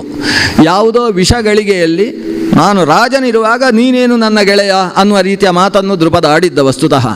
ಆದರೆ ದ್ರೋಣರ ಮೇಲೆ ಆತನಿಗೆ ಇವನಲ್ಲಿ ಏನೂ ಇಲ್ಲ ಅನ್ನುವ ಭಾವ ಇರಲಿಲ್ಲ. ಅವನ ಮಹಾವ್ಯಕ್ತಿತ್ವದ ಬಗ್ಗೆ ಪರಿಜ್ಞಾನ ಇತ್ತು. ಒಂದು ಗಳಿಗೆಯಲ್ಲಿ ಕೆಲವೊಂದು ಸಲ ಒಬ್ಬ ಮನುಷ್ಯನಿಗೆ ಕೆಲವು ಕಾಲ ಸರಿ ಇರುವುದಿಲ್ಲ ಅಂತ ಹೇಳುವುದಿಲ್ವಾ, ದ್ರುಪದನಲ್ಲಿ ಅಂತಹ ದೌಷ್ಟ್ಯ ಇರಲಿಲ್ಲ. ಆದರೆ ಒಂದು ಕಾಲದ ಅಹಂಕಾರ ತಲೆಗೆ ಏರಿತ್ತು. ಈಗ ಅದು ಇಳೀತು. ಇಳಿದ ಮೇಲೆ ದ್ರುಪದ ಸಮಾನ. ಅವನು ದ್ರೋಣರ ಪಾದಕ್ಕೆ ಬೀಳ್ತಾನೆ. ನನಗೆ ಗುರು ಸ್ಥಾನಾಪನ್ನರು ನೀವು, ನಾನು ಅವತ್ತು ತಪ್ಪು ಆಡಿದ್ದೇನೆ, ನೀವು ಗೆಳೆಯರಲ್ಲ ಅಂತ ಹೇಳಿ ನಿಮ್ಮ ಮನಸ್ಸಿಗೆ ತುಂಬ ಕೆಟ್ಟ ಭಾವವನ್ನು ಬೀರುವ ಹಾಗೆ ಮಾಡಿ ಇಟ್ಟಿದ್ದೇನೆ, ತಪ್ಪಾಗಿದೆ. ನಿನ್ನನ್ನು ಗೆಳೆಯ ಅಂತ ನಾನು ಯಾವ ಕಾಲಕ್ಕೂ ಸ್ವೀಕರಿಸುವುದಕ್ಕೆ ಸಿದ್ಧ. ವಸ್ತುತಃ ನಿನ್ನನ್ನು ಗೆಳೆಯ ಅಂತ ಹೇಳುವುದಕ್ಕಿಂತ ಹೆಚ್ಚಿನ ಗುರುತ್ವವನ್ನು ನಿನ್ನಲ್ಲಿ ನಾನು ಕಾಣ್ತೇನೆ ಅಂತ ದ್ರುಪದ ಹೇಳಿದ. ದ್ರೋಣಾಚಾರ್ಯರಿಗೆ ಸಮಾಧಾನವಾಯಿತು. ಅವರು ಕೊನೆಗೆ ಹೇಳಿದರು, ದ್ರುಪದ, ನನ್ನನ್ನು ಗೆಳೆಯ ಅಂತ ನೀನು ನಿನ್ನ ಬಾಯಿಯಿಂದ ಬರಬೇಕು ಅಂತ ಅಷ್ಟು ನನಗೆ ಅನ್ನಿಸಿತ್ತು ಅವತ್ತಿನ ಪ್ರಸಂಗದಲ್ಲಿ, ಅದು ನಡೆಯಿತು. ಆದರೆ ಈಗ ನೀನು ಹೇಳಿದ ಗೆಳೆಯ ಅನ್ನುವ ಮಾತು ಅದು ಕೊನೆಯ ತನಕ ಉಳಿಬೇಕು ಅಂತ ನನ್ನ ಮನಸ್ಸಲ್ಲಿದೆ. ಒಂದು ವೇಳೆ ನಾನು ಈ ಗೆದ್ದ ರಾಜ್ಯವನ್ನು ಪೂರ್ತಿ ನಿನಗೆ ಕೊಟ್ಟೆ ಅಂತಾದರೆ ಆಮೇಲೆ ನನ್ನಲ್ಲಿ ರಾಜ್ಯ ಇಲ್ಲ. ಯಯೋಹೋ ಸಮಂ ವಿತ್ತಂ ಯಯೋರೇವ ಸಮಂ ವಿತ್ತಂ ಯಯೋರೇವ ಸಮಂ ಶ್ರುತಂ, ಅವತ್ತು ನೀನು ಹೇಳಿದ ಮಾತು, ಸಮವಾದ ವ್ಯಕ್ತಿತ್ವ ಬೇಕು ಅಂತ. ಆದ್ದರಿಂದ ನಾನು ಪೂರ್ತಿ ರಾಜ್ಯ ನಿನಗೆ ಕೊಡುವುದಿಲ್ಲ. ಈ ಭಾಗೀರಥಿಗಿಂತ ದಕ್ಷಿಣದ ಭಾಗವನ್ನಷ್ಟು ನೀನು ನೋಡಿಕೊ, ಭಾಗೀರಥಿಯ ಉತ್ತರದ ಭಾಗ ಅದಷ್ಟು ನನ್ನ ರಾಜ್ಯ. ಹಾಗಾಗಿ ಅರ್ಧ ರಾಜ್ಯಕ್ಕೆ ನಾನು ಒಡೆಯ, ಅರ್ಧ ರಾಜ್ಯಕ್ಕೆ ನೀನು ಒಡೆಯ. ನಾನು ಯಾವ ರಾಜ್ಯಕ್ಕೆ ಒಡೆಯನೋ ಅದನ್ನು ನೋಡಿಕೊಳ್ಳುವ ಜವಾಬ್ದಾರಿ ನಿಂದು. ಆದರೆ ನನ್ನ ಹೆಸರಲ್ಲಿ ಸೈನ್ ಮಾಡಬೇಕಷ್ಟೇ, ಅದು ನನ್ನ ಹೆಸರಲ್ಲಿ ಆ ರಾಜ್ಯವನ್ನು ನೋಡಿಕೊಳ್ಳಬೇಕು. ಹೀಗೆ ಸಮಗ್ರ ರಾಜ್ಯವನ್ನು ದ್ರುಪದನಿಗೆ ಒದಗಿಸಿದರೂ ಅದರಲ್ಲಿ ಅರ್ಧದಷ್ಟು ನನ್ನದು ಅಂತ ಹೇಳಿ ಅವನಿಗೆ ಒದಗಿಸಿದ. ದ್ರುಪದ ಕ್ಷತ್ರಿಯ, ಕ್ಷತ್ರಿಯನಾದ ವ್ಯಕ್ತಿಗೆ ಅವಮಾನವಾಗಿದೆ, ಆದರೆ ಅದನ್ನು ಆತ ಅವಮಾನ ಅಂತ ಭಾವಿಸಿಕೊಳ್ಳಿಲ್ಲ. ಆದರೂ ಮನಸ್ಸಿನ ಒಳಗಿನಿಂದ ಬಾಲ್ಯದಲ್ಲಿ ನಾನು ದ್ರೋಣರು ಒಂದೇ ಗುರುಕುಲದಲ್ಲಿ ಓದಿದ್ದು ಹೌದು, ನಾನು ಯಾವುದೋ ಅಚಾತುರ್ಯದಿಂದ ಅವನನ್ನು ಅವಮಾನಿಸಿದ್ದು ಹೌದು, ಆದರೆ ಅವಮಾನಿಸಿದ್ದಕ್ಕೆ ಮನಸ್ಸಿನಲ್ಲಿ ಅಷ್ಟು ದೊಡ್ಡ ದ್ವೇಷಭಾವವನ್ನು ದೀರ್ಘಕಾಲದ ತನಕ ಉಳಿಸಿಕೊಂಡು ತನ್ನ ಶಿಷ್ಯರ ಮೂಲಕ ನನ್ನನ್ನು ಹೆಡೆಮುರಿ ಕಟ್ಟಿ ತಂದು ಅವಮಾನಿಸುವ ಮಾತನ್ನು ಆಡಿದ ದ್ರೋಣನಿಗೆ ನಾನು ಕ್ಷತ್ರಿಯ ವಂಶದ ನೆಲೆ ಉಳಿಯುವುದಕ್ಕೋಸ್ಕರವಾದರೂ ಪ್ರತೀಕಾರ ಮಾಡಬೇಕು ಅಂತ ತೀರ್ಮಾನಿಸಿದ. ಇದೊಂದು ಕ್ಷಾತ್ರ ರಕ್ತದ ಪ್ರಭಾವ, ಅದು ಏನಾದರೂ ಮಾಡಬೇಕು. ದ್ರೋಣನನ್ನು ಏನೂ ಮಾಡಲಿಲ್ಲ ಅಂತ ಕ್ಷತ್ರಿಯ ಕುಲಕ್ಕೆ ಕಳಂಕ ಬರಬಾರ್ದು. ಇಷ್ಟು ಅವಮಾನವಾದ ಪಾಂಚಾಲ ದೇಶದ ಅಧಿಪತಿ ಏನೂ ಪ್ರತಿಕ್ರಿಯಿಸಲಿಲ್ಲ ಅನ್ನುವ ಸ್ಥಿತಿ ಉಂಟಾಗಬಾರ್ದು. ಅದಕ್ಕೋಸ್ಕರ ದ್ರುಪದ ತಾನು ತಪಶ್ಚರ್ಯೆಯನ್ನು ಮಾಡುವುದಕ್ಕೆ ಯೋಚಿಸಿದ. ಆದರೆ ಮನೆಯಲ್ಲಿ ಶಿಖಂಡಿ ಬಿಡಲಿಲ್ಲ ತಪಸ್ಸು ಮಾಡುವುದಕ್ಕೆ. ಇಷ್ಟು ವಯಸ್ಸಾದ ಮೇಲೆ ಎಲ್ಲ ತಪಸ್ಸಿಗೆ ಹೋಗುವುದಲ್ಲ, ಎಲ್ಲ ಪೂರ್ತಿ ವಯಸ್ಸಾದ ಮೇಲೆ ಹೋಗಿ ನಮಗೆ ಪಟ್ಟಾಭಿಷೇಕ ಮಾಡಿದ ಮೇಲೆ, ಅದಕ್ಕಿಂತ ಮುಂಚೆ ಹೋಗಬಾರ್ದು ಅಂತ ಒತ್ತಡೆದ. ಇದರ ಪರಿಣಾಮವಾಗಿ ದೃಪದ, ಹಾಗಾದರೆ ನಾನು ಕೆಲವು ಸಮಯದ ತನಕ ತೀರ್ಥಕ್ಷೇತ್ರದ ಯಾತ್ರೆಯನ್ನು ಮಾಡಿ ಬರ್ತೇನೆ ಅಂತ ಹೊರಟ. ಹಾಗೆ ಹೊರಟವ ದಕ್ಷಿಣ ಭಾರತದಲ್ಲೂ ಅನೇಕ ಕಡೆಯಲ್ಲಿ ತಾನು ಪ್ರವಾಸವನ್ನು ಕೈಗೊಂಡ. ಉತ್ತರದಲ್ಲಿ ಭಾಗೀರಥಿ ತೀರದಲ್ಲಿ, ಯಾವ ಭಾಗ ದ್ರೋಣನಿಗೆ ಸೇರಿದೆಯೋ ಅದಕ್ಕಿಂತ ಕೆಳಭಾಗದ ತೀರದಲ್ಲಿ ಓಡಾಡ್ತಾ ಇದ್ದ. ಅವನಿಗೆ ಅಲ್ಲಿ ಸೇರಿದ ವಿಪ್ರರುಗಳ, ಸಾಧು ಸಂತರುಗಳ ಸನ್ನಿಧಾನದಲ್ಲಿ ಅನೇಕ ಶಾಸ್ತ್ರಶ್ರವಣಗಳು ನಡೆದವು. ಆವಾಗ ಅವನಿಗೆ ಸ್ಪಷ್ಟವಾಯಿತು, ಬ್ರಾಹ್ಮಶಕ್ತಿ ಅನ್ನುವುದು ಕ್ಷಾತ್ರ ಶಕ್ತಿಗೆ ಯಾವತ್ತೂ ಬಗ್ಗುವುದಿಲ್ಲ. ದ್ರೋಣರಲ್ಲಿರತಕ್ಕಂತಹ ಶಕ್ತಿ ಅದು ಬ್ರಹ್ಮಶಕ್ತಿ, ಬ್ರಹ್ಮರಿಷಿತ್ವ. ಈ ರಾಜಶಕ್ತಿ, ಕ್ಷಾತ್ರಶಕ್ತಿ ಅದು ರಾಜರಿಷಿತ್ವ, ಅದು ಅದಕ್ಕೆ ಬಗ್ಗಲಾರದು. ಅದಕ್ಕೆ ಅನೇಕ ಇತಿಹಾಸಗಳಿದ್ದಾವೆ. ವಿಶ್ವಾಮಿತ್ರರ ಕಥೆಯನ್ನು ದೃಪದ ಆ ಸಜ್ಜನರ ಮಧ್ಯದಲ್ಲಿ ತಾನು ಯೋಚನೆ ಮಾಡ್ತಾನೆ. ದಿಗ್ಬಲಂ ಕ್ಷತ್ರಿಯ ಬಲಂ ಬ್ರಹ್ಮತೇಜೋ ಬಲಂ ಬಲಂ ಅಂತ ತೀರ್ಮಾನಿಸಿ ಕ್ಷತ್ರಿಯನಾಗಿದ್ದಂತಹ ವಿಶ್ವಾಮಿತ್ರ ನಾನು ಬ್ರಹ್ಮರ್ಷಿಯಾಗಬೇಕು ಅಂತ ಸಾಧನೆ ಮಾಡುವುದಕ್ಕೆ ಹೊರಟ. ಆದ್ದರಿಂದ ಕ್ಷಾತ್ರಶಕ್ತಿ ಬ್ರಾಹ್ಮಶಕ್ತಿಯ ಮುಂದೆ ವಿಜೃಂಭಿಸುವುದಕ್ಕೆ ಸಾಧ್ಯ ಇಲ್ಲ. ಹಾಗಾಗಿ ದ್ರೋಣರನ್ನು ಮಣಿಸಬೇಕಾದರೆ ನಾನು ಕೂಡ ಬ್ರಾಹ್ಮಶಕ್ತಿಯ ಮೊರೆ ಹೋಗಬೇಕು ಅಂತ ದೃಪದ ತೀರ್ಮಾನಿಸಿದ. ಅದಕ್ಕೋಸ್ಕರ ಯಾವ ಮಹರ್ಷಿಗಳು ನನಗೆ ಸಹಕಾರ ಕೊಟ್ಟಾರು ಅಂತ ಹುಡುಕಾಟ ಪ್ರಾರಂಭಿಸಿದ. ಆಗ ಅವನಿಗೆ ಸಿಕ್ಕಿದವರು ಯಾಜ ಮತ್ತು ಉಪಯಾಜ ಅಂತ ಹೇಳುವ ಅಣ್ಣ ತಮ್ಮಂದಿರು. ಈ ಯಾಜ ಉಪಯಾಜರ ಇತಿಹಾಸ ಬಹಳ ದೊಡ್ಡದಿದೆ. ನಾವು ಆ ಇತಿಹಾಸವನ್ನು ಗಮನಿಸುವುದು ಬೇಡ. ಸಾಮಾನ್ಯ ಇಷ್ಟು ತಿಳ್ಕೊಳ್ಳೋಣ. ಯಾಜ ಉಪಯಾಜ ಇವರು ಕೇವಲ ವೇದ ಪಾರಂಗತರಲ್ಲ, ವೇದಾರ್ಥ ನಿಷ್ಣಾತರು. ಈ ನಿಷ್ಣಾತ ಅನ್ನುವ ಶಬ್ದ ಬಳಸಿದಾಗ ಸ್ವಲ್ಪ ಜಾಗೃತೆಯಾಗಿರಬೇಕು. ನಿಷ್ಣಾತ ಅಂದರೆ ಬರೀ ಮುಳುಗಿದವರಲ್ಲ, ಬರೀ ಸ್ನಾನ ಮಾಡಿದವರಲ್ಲ, ಮುಳುಗಿ ಎದ್ದವರು, ನಿತರಾಮ ಸ್ನಾನ ಮಾಡಿದವರಿಗೆ ನಿಷ್ಣಾತ ಅನ್ನುವ ಶಬ್ದವನ್ನು ಬಳಸಬೇಕು. ಅಂದರೆ ವೇದವನ್ನು ಆಟ ಆಡಿಸುವ ಸಾಮರ್ಥ್ಯ ಇವರಲ್ಲಿದೆ. ವೇದದ ಅರ್ಥವನ್ನು ಸರಿಯಾಗಿ ತಿಳಿದದ್ದು ಮಾತ್ರವಲ್ಲದೆ ವೇದವನ್ನು ಬೇರೆ ಬೇರೆ ಸಂದರ್ಭದಲ್ಲಿ ಸ್ವರವ್ಯತ್ಯಾಸವನ್ನು ಮಾಡಿ ವಿಪರೀತ ಅರ್ಥಗಳನ್ನು ಕೊಡುವ ಹಾಗೆ ಆಥರ್ವಣ ಪ್ರಯೋಗ ಮಾಡತಕ್ಕಂತಹ ಸಾಮರ್ಥ್ಯ ಉಳ್ಳಂತಹ ವ್ಯಕ್ತಿತ್ವ ಅದು ಯಾಜ ಮತ್ತು ಉಪಯಾಜ ಅಂತಕ್ಕಂತಹ ತಪಸ್ವಿಗಳದ್ದು. ಅವರ ಹತ್ರ ದೃಪದ ಹೋಗಿ ಕೇಳಿದ, ನನಗೆ ಒಬ್ಬ ಶ್ರೇಷ್ಠ ಬ್ರಾಹ್ಮಣನ ಜೊತೆಗೆ ಕಲಹವಾಗಿದೆ. ಅವರು ಲೋಕಕ್ಕೆಲ್ಲ ವಿದ್ಯೆಯನ್ನು ಕೊಟ್ಟಂತಹ ಕುಂಭ ದ್ರೋಣ ಸಂಭವರೆನಿಸಿರತಕ್ಕಂತಹ ದ್ರೋಣಾಚಾರ್ಯರು, ಅವರನ್ನು ಸಂಹರಿಸುವ ಮಗ ನನಗೆ ಹುಟ್ಟಬೇಕು. ಅದರ ಜೊತೆಗೆ ಅರ್ಜುನನನ್ನು ತುಂಬ ನಾನು ಆತ್ಮೀಯವಾಗಿ ಕಂಡಿದ್ದೇನೆ. ಅವನಿಗೆ ನನ್ನಿಂದ ಒಂದು ಹೆಣ್ಣು ಮಗಳನ್ನು ಕೊಡುವುದರ ಮೂಲಕ ಅವನ ಸಂಬಂಧವನ್ನು ಸಂಪಾದಿಸಬೇಕು. ಇದಕ್ಕೆ ಬೇಕಾಗಿ ಯಜ್ಞಕರ್ಮವನ್ನು ನಡೆಸಿಕೊಡಬೇಕು. ತಮ್ಮ ಮಂತ್ರ ಬ್ರಾಹ್ಮಶಕ್ತಿಯ ಮೂಲಕ ನನಗೆ ಅನುಕೂಲ ಮಾಡಿಕೊಡಬೇಕು. ಯಾಜ ಉಪಯಾಜರು ಒಪ್ಪಿಕೊಳ್ಳಿಲ್ಲ. ಒಪ್ಪಿಕೊಳ್ಳದೇ ಇರುವುದಕ್ಕೆ ಸಾಮಾನ್ಯ ಕಾರಣ ಊಹಿಸುವವರು ಇವತ್ತು ಕನ್ನಡದ ಮಹಾಭಾರತದವರು ಏನು ಬರೀತಾರೆ ಅಂದರೆ ಜಾತಿ ಕಲಹ ಅಂತ. ನಮ್ಮ ಜಾತಿಯವರನ್ನು ಸಾಯಿಸುವುದಕ್ಕೆ ನಾವು ಬರಬೇಕಾ ಅಂತ ಇವರು ಒಪ್ಪಲಿಲ್ಲ. ಈ ಜಾತಿ ಕಲಹ ಇತ್ಯಾದಿಗಳು ಆ ಕಾಲದಲ್ಲಿರಲಿಲ್ಲ. ಒಂದು ಚಾತುರ್ವರ್ಣ್ಯಕ್ಕೆ ಸಂಬಂಧಪಟ್ಟಂತಹ ಕಟ್ಟುಪಾಡಿನಿಂದ ಧಾರ್ಮಿಕ ವ್ಯವಹಾರಗಳು ನಡೆದಿದ್ದಾವೆ ಹೊರತು ಇವರು ನಮ್ಮ ಜಾತಿಯವರು ಅವರು ಬೇರೆ ಜಾತಿಯವರು ಅಂತ ಇವತ್ತಿನ ವೋಟ್ ಬ್ಯಾಂಕ್ಗಳ ವ್ಯವಸ್ಥೆಯ ಹಾಗೆ ಆ ಕಾಲದಲ್ಲಿ ಜಾತಿಗಳ ಮಧ್ಯದಲ್ಲಿ ಯಾವುದೇ ಕಟ್ಟು ಇರಲಿಲ್ಲ, ಹೊಡೆದಾಟ ಇರಲಿಲ್ಲ. ಇಲ್ಲಿ ಬಂದಿರುವ ಪ್ರಶ್ನೆ, ಯಾಜ ಉಪಯಾಜರು ಹೇಳ್ತಾರೆ, ನಾವು ಯಜ್ಞಯಾಗಗಳನ್ನು ಮಾಡಿಸುವುದಕ್ಕೆ ಸಿದ್ಧ, ಆದರೆ ಅದು ಆಭಿಚಾರವಾಗಿರಬಾರದು. ಆಭಿಚಾರ ಅಂದರೆ ಏನು? ಮತ್ತೊಬ್ಬರನ್ನು ಸಾಯಿಸುವುದು, ಅವರ ಕೈಕಾಲು ಕತ್ತರಿಸುವುದು, ಕೃತ್ಯಗಳು, ಮಾಟ ಮಂತ್ರ, ಮಾರಣ, ಉಚ್ಚಾಟನ, ಸ್ತಂಭನ, ಮೋಹನ, ಆಕರ್ಷಣ, ವಿದ್ವೇಷಣ, ವಿಷಪ್ರಯೋಗ, ಚೂರ್ಣಪ್ರಯೋಗ, ಒಟ್ಟು 14 ರೀತಿಯಾದ ಆಭಿಚಾರ ಕೃತ್ಯಗಳು ಅಂತಿದ್ದಾವೆ. ಈ ಆಭಿಚಾರ ಕೃತ್ಯಗಳನ್ನು ನಡೆಸುವುದಕ್ಕೆ ನಾವು ಸಿದ್ಧ ಇಲ್ಲ. ಮಂತ್ರವಾದ, ಮಾಟ ಮಂತ್ರ ಅದೆಲ್ಲ ಮಾಡುವುದಿಲ್ಲ. ಈಗ ಅವರನ್ನು ಸಾಯಿಸುವುದಕ್ಕೆ ಬೇಕಾದ್ದನ್ನು ಯಜ್ಞದಿಂದ ಕೊಡು ಅಂದರೆ ಅರ್ಥ ಏನು? ಆಭಿಚಾರ ಮಾಡಬೇಕು ಅಂತ ಅರ್ಥ. ಅದು ಮಾಡುವುದಿಲ್ಲ. ಆಗ ದೃಪದ ಅವರ ಆಶ್ರಮದಲ್ಲಿ 1 ವರ್ಷ ಇರ್ತಾನೆ. ಆ 1 ವರ್ಷದಲ್ಲಿ ತಾನು ಮುನಿವೃತ್ತಿಯನ್ನು ಸ್ವೀಕರಿಸ್ತಾನೆ. ಶಿಖಂಡಿ ಆಗಾಗ ಅಲ್ಲಿ ಬಂದು ಹೋಗಿ ರಾಜ್ಯಭಾರದ ಜವಾಬ್ದಾರಿಯನ್ನು ತಾನು ತೆಗೊಳ್ತಾನೆ. ಇವರು ಮುನಿವೃತ್ತಿಯಿಂದ ಯಾಜೋಪಯಾಜರಲ್ಲಿ ಶಿಷ್ಯನ ಹಾಗೆ ಅಷ್ಟು ವಯಸ್ಸಾದಂತಹ ದೃಪದ. ಇವತ್ತು ಬಹುಶಃ ದೃಪದನಿಗೆ ವಯಸ್ಸು 700 ದಾಟಿದೆ. 700 ದಾಟಿರುವ ದೃಪದ. ಯಾಕಂದರೆ ದೃಪದ, ವಿರಾಟ, ಕೃಪ, ದ್ರೋಣ, ಕೃಪಿ, ಭೀಷ್ಮ ಇವರೆಲ್ಲ ಸಮಾನ ವಯಸ್ಕರು. ಇವರಿಗಿಂತ 50 ವರ್ಷ ದೊಡ್ಡವರು ವೇದವ್ಯಾಸರು. ಅಂದರೆ ಈ ವಯಸ್ಸಿನವರು, ಅಂದರೆ ದ್ರೋಣನಿಗೂ ಇವತ್ತು 700 ಮುಟ್ಟಿದೆ. ಆ ವಯಸ್ಸಿನಲ್ಲಿರತಕ್ಕಂತಹ ದೃಪದ ಅಲ್ಲಿ ಇದ್ದು ತಾನು ಮುನಿವೃತ್ತಿಯನ್ನು ಅವರ ಜೊತೆಗೆ ಅವರ ಸೇವಾವೃತ್ತಿಯನ್ನು ಮಾಡ್ತಾ ಅವರ ಮನೆಗೆದ್ದ. 1 ವರ್ಷವಾದ ಮೇಲೆ ಯಾಜೋಪಯಾಜರು ಕೇಳ್ತಾರೆ, ಇಷ್ಟು ಸೇವೆಯನ್ನು ಮಾಡ್ತಾ ಇದ್ದಿ ನಮ್ಮ ಆಶ್ರಮ ಪದದಲ್ಲಿ, ಆಶ್ರಮಕ್ಕಿದ್ದ ಸ್ವರೂಪವನ್ನೇ ಬದಲಾಯಿಸಿ ಬಿಟ್ಟಿದ್ದಿ. ಹಿಂದೆ ಆಶ್ರಮದಲ್ಲಿ ಅಲ್ಲಲ್ಲಿ ತರಗೆಲೆಗಳು ಬಿದ್ದಿರುವುದು, ಮತ್ತೊಂದು ಇನ್ನೊಂದು ಯಾವ್ಯಾವುದೋ ರೀತಿಯಲ್ಲಿತ್ತು. ದೃಪದ ಬಂದ ಮೇಲೆ ಭಾರಿ ವ್ಯವಸ್ಥೆ, ಬಹುಶಃ ಎಲ್ಲ ಹೊಸ ಕೃಷಿ ಎಲ್ಲ ವ್ಯವಸ್ಥೆ ಮಾಡಿದ್ದಾನೆ ಅಂತ ಅನಿಸುತ್ತೆ. ಎಲ್ಲ ವನ ಇದ್ದಲ್ಲೆಲ್ಲ ಉದ್ಯಾನವನಗಳನ್ನು ನಿರ್ಮಿಸಿದ್ದಾನೆ ಅಂತ ಅನಿಸುತ್ತೆ. ಇಡೀ ಆಶ್ರಮಕ್ಕೆ ಒಂದು ಹೊಸ ಮೆರುಗು ಕೊಡುವ ರೀತಿಯ ಸೇವೆಯನ್ನು ಈತ ನಡೆಸಿದ್ದಾನೆ. ಸಂಪ್ರೀತರಾದ ಯಾಜೋಪಯಾಜರು ಏನು ಬೇಕು ನೀನು ಕೇಳಿದ್ದನ್ನು ಕೊಡ್ತೇವೆ ಅಂತ ಹೇಳಿದರು. ಆವಾಗ ದೃಪದ ಹೇಳಿದ, ನನಗೆ ನಾನು ಪ್ರಾರಂಭದಲ್ಲಿ ಕೇಳಿದ್ದನ್ನು ಅನುಗ್ರಹಿಸಬೇಕು. ಈಗ ಇಬ್ಬರು ಒಪ್ಪಿಕೊಂಡು ದೃಪದನ ಆಸ್ಥಾನಕ್ಕೆ ಬರ್ತಾರೆ. ದೃಪದ ಅವರಿಗೆ ಅರ್ಬುದ ಸಂಖ್ಯೆಯ ಗೋವುಗಳನ್ನು ದಾನ ಕೊಟ್ಟಂತೆ ಯಾಗ ನಡೆಸುವುದಕ್ಕೋಸ್ಕರ. ಅರ್ಬುದ ಅಂತ ಹೇಳಿದರೆ 10 ಕೋಟಿ. ಇಂಥದ್ದು ನಂಬಲಿಕ್ಕೆ ಕಷ್ಟ ಆಗುವ ಕೆಲವು ಶಬ್ದಗಳು. ಯಾಕಂದರೆ ಶತಂ ಸಹಸ್ರಂ ಅಯುತಂ ನಿಯುತಂ ಪ್ರಯುತಂ ತಥಾ ಕೋಟಿರರ್ಬುದ ಪದ್ಮಾದಿ. ಸೊನ್ನೆಗಳನ್ನು ಜಾಸ್ತಿ ಮಾಡ್ತಾ ಹೋದಾಗೆ ಸಂಖ್ಯೆಗಳು 2 0 ಇತ್ತು ಅಂತ ಆದರೆ ಶತ ಆಗ್ತದೆ, 3 ಆದರೆ ಸಹಸ್ರ ಆಗುತ್ತೆ, ಆಮೇಲೆ ಅಯುತವಾಗುತ್ತೆ 10,000, ಆಮೇಲೆ ನಿಯುತ, ಆಮೇಲೆ ಪ್ರಯುತ, ಆಮೇಲೆ ಕೋಟಿ. ಅಂದರೆ 7 0 ಹಾಕಿದರೆ ಕೋಟಿ ಆಗ್ತದೆ, 8 0 ಹಾಕಿದರೆ ಅರ್ಬುದ ಆಗ್ತದೆ, 9 ಹಾಕಿದರೆ ಪದ್ಮ ಆಗ್ತದೆ, 10 ಹಾಕಿದರೆ ಮಹಾಪದ್ಮ ಆಗುತ್ತೆ, ಖರ್ವ ಆಗುತ್ತೆ, ಮಹಾಖರ್ವ ಆಗುತ್ತೆ, ಪರ ಆಗುತ್ತೆ, ಪರಾರ್ಥ.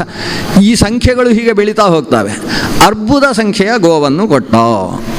ಒಂದು ಕಾಲದಲ್ಲಿ ಭಾರತದಲ್ಲಿ ಗೋ ಸಂಖ್ಯೆ ಮನುಷ್ಯ ಸಂಖ್ಯೆಗಿಂತ ಜಾಸ್ತಿ ಇತ್ತು ಅಂತ ನಮ್ಮ ಇತಿಹಾಸ ಹೇಳುತ್ತೆ. ಅದು ಸತ್ಯ ಅಂತ ಹೇಳುವುದಕ್ಕೋಸ್ಕರ ಮಳೆ ಬರ್ತಾ ಇದೆ. ಗೋವುಗಳ ಸಂಖ್ಯೆ ಅಷ್ಟು ಇದ್ದದ್ರಿಂದ ಈ ದೇಶ ಸಂಪದ್ಭರಿತವಾಗಿತ್ತು. ಎಲ್ಲಿ ಬೀಜ ಬಿತ್ತಿದರೂ ಕೂಡ ವಿಶಿಷ್ಟವಾದ ಬೆಳೆಯನ್ನು ಕೊಡ್ತಕ್ಕಂತಹ ಕಾಮಧೇನುವಾಗಿ ಈ ಭರತಖಂಡದ ಭೂಮಿ ಇತ್ತು ಅನ್ನುವುದನ್ನು ನಮ್ಮ ಇತಿಹಾಸ ಉಲ್ಲೇಖ ಮಾಡುತ್ತೆ. ಅಂದರೆ ಗೋವುಗಳ ಸನ್ನಿಧಾನದಿಂದ ಭೂಮಿಯಲ್ಲಿ ಅಂತಹ ಫಲವತ್ತತೆ ಬರ್ತದೆ ಅನ್ನುವುದು ಇತಿಹಾಸ ನಮಗೆ ನಿರೂಪಿಸತಕ್ಕಂತಹ ಒಂದು ಸುಂದರವಾದ ಸತ್ಯ. ಅಂತಹ ಗೋವುಗಳು 10 ಕೋಟಿ ಸಂಖ್ಯೆಯಷ್ಟು ಗೋವುಗಳನ್ನು ದಾನ ಕೊಟ್ಟ ಅಂತ ಹೇಳಿದರೆ ಅವನಲ್ಲಿ ಇನ್ನೆಷ್ಟು ಗೋವುಗಳಿದ್ವು ಅಂತ ನಾವು ಆಲೋಚನೆ ಮಾಡಬೇಕು. ಯಾಜೋಪಯಾಜರು ನಡೆಸಿದ ಅದ್ಭುತವಾದ ಯಾಗದಲ್ಲಿ ಒಂದು ಚರು, ಆ ಚರುವನ್ನು ಪುಂಸವನ ಮಂತ್ರಗಳಿಂದ ಅಭಿಮಂತ್ರಣ ಮಾಡಿದ್ದಾರೆ. ಈ ಚರುವಿನಲ್ಲಿ ಯುಗಲ ಮಕ್ಕಳು ಹುಟ್ಟುವುದಕ್ಕೆ ಬೇಕಾದ ಅಭಿಮಂತ್ರಣೆ, ಒಂದು ಹೆಣ್ಣು ಮತ್ತೊಂದು ಗಂಡು ಮಗುವನ್ನು ಆವಿರ್ಭಾವಗೊಳಿಸುವ ಶಕ್ತಿಯನ್ನು ಆ ಚರುವಿನಲ್ಲಿ ತುಂಬಿಸಿದ್ದಾರೆ. ಅದನ್ನು ಮಂತ್ರದಿಂದ ಅಭಿಮಂತ್ರಣೆ ಮಾಡಿ ಒಂದು ಮುಹೂರ್ತ ಕಾಲ ಬಂದಾಗ ದೃಪದನ ಪತ್ನಿಯನ್ನು ಕರೀತಾರೆ. ಅವಳನ್ನು ಪೃಷತಿ ಅಂತ ವ್ಯವಹಾರ ಮಾಡ್ತಾರೆ. ಪೃಷತಿಯನ್ನು ಕರೀತಾರೆ, ಪತ್ನಿಯನ್ನು, ಯಜಮಾನ ಪತ್ನಿ. ವಸ್ತುತಃ ಯಾಗ ಆಗ್ತಾ ಇರಬೇಕಾದ್ರೆ ಯಜಮಾನನ ಜೊತೆಗೆ ಯಜಮಾನತಿಯು ಕೂಡ ಕೂತಿರಬೇಕು. ಆದರೆ ಈಕೆಗೆ ಸಿಕ್ಕಾಬಟ್ಟೆ ಮನೆ ಕೆಲಸಗಳು, ಇವಳು ಹೊರಟಿದ್ದಾಳೆ. ಯಜಮಾನರು ಮಾತ್ರ ಅಲ್ಲಿದ್ದಾರೆ.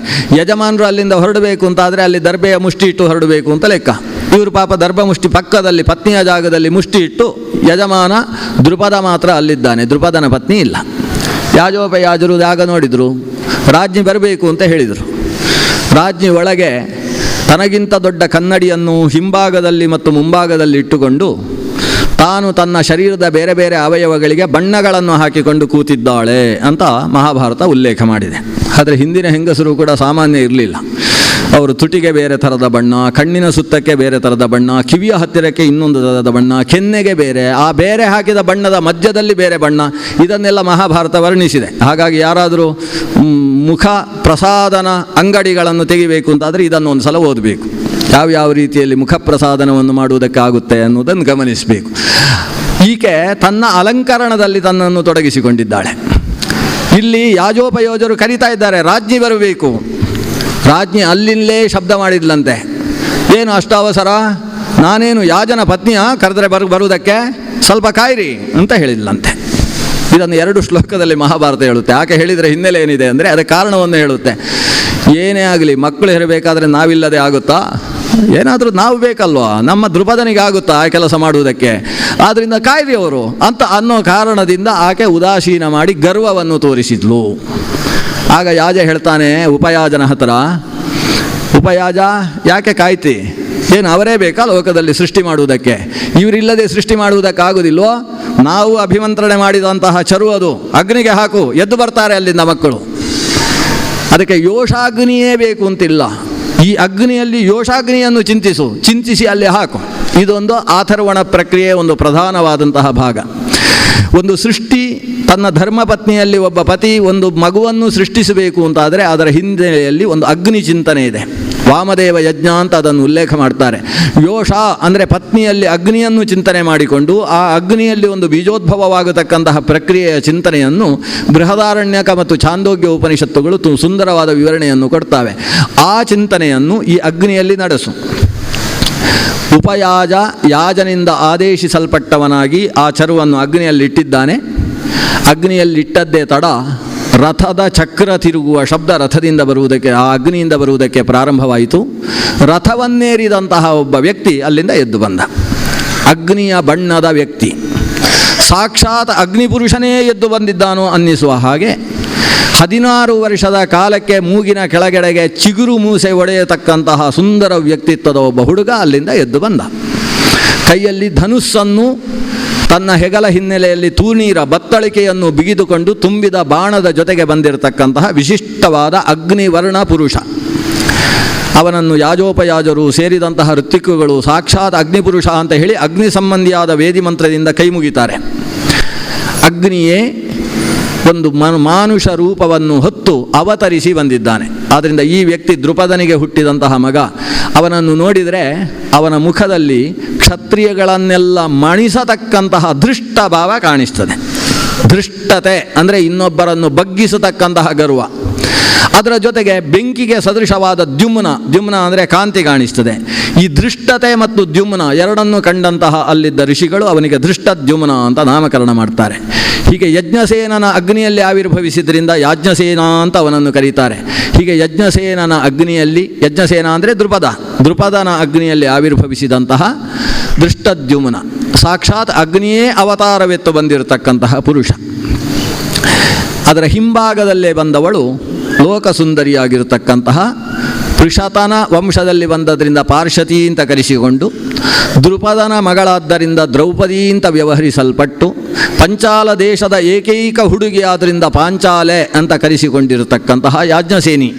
ಅವಳನ್ನು ಅಲ್ಲಿಂದ ಯಾವಾಗ ಇವರಿಬ್ಬರು ಎದ್ದು ಬರ್ತಾರೆ ಆಗ ಅಶರೀರವಾಣಿಯಾಗ್ತದೆ. ಆಕಾಶದಿಂದ ಮಾತು ಹೇಳಿತು, ದ್ರೋಣರ ನಾಶಕ್ಕೋಸ್ಕರ ಕಾರಣವಾಗತಕ್ಕಂತಹ ಮಗ ಇವ. ಅಯಂ ದ್ರೋಣಸ್ಯ ಶಿಷ್ಯೋ ಮೃತ್ಯುಶ್ಚ ಭವಿಷ್ಯತಿ. ಇವನು ದ್ರೋಣನ ಶಿಷ್ಯನೂ ಆಗ್ತಾನೆ, ದ್ರೋಣರಿಗೆ ಮೃತ್ಯುವೂ ಆಗ್ತಾನೆ. ಎರಡನೆಯವಳು ಈಕೆ ಲೋಕಸುಂದರಿಯಾಗಿ ಇವತ್ತು ಯುವತಿಯಾಗಿ ಆವಿರ್ಭವಿಸಿದ್ದಾಳೆ. ಸಾವಿರ ವರ್ಷಗಳ ತನಕವೂ ಯುವತಿಯಾಗಿಯೇ ಇರ್ತಾಳೆ. ಇವಳಲ್ಲಿ ಯೌವನ ಅನ್ನೋದು ಯಾವತ್ತೂ ಮರೆಮಾಸುವುದಿಲ್ಲ. ಆವಿರ್ಭವಿಸಿದಲ್ಲಿಂದ ಕೊನೆಯ ತನಕವೂ ಯೌವನದಲ್ಲಿರ್ತಕ್ಕಂಥವಳು.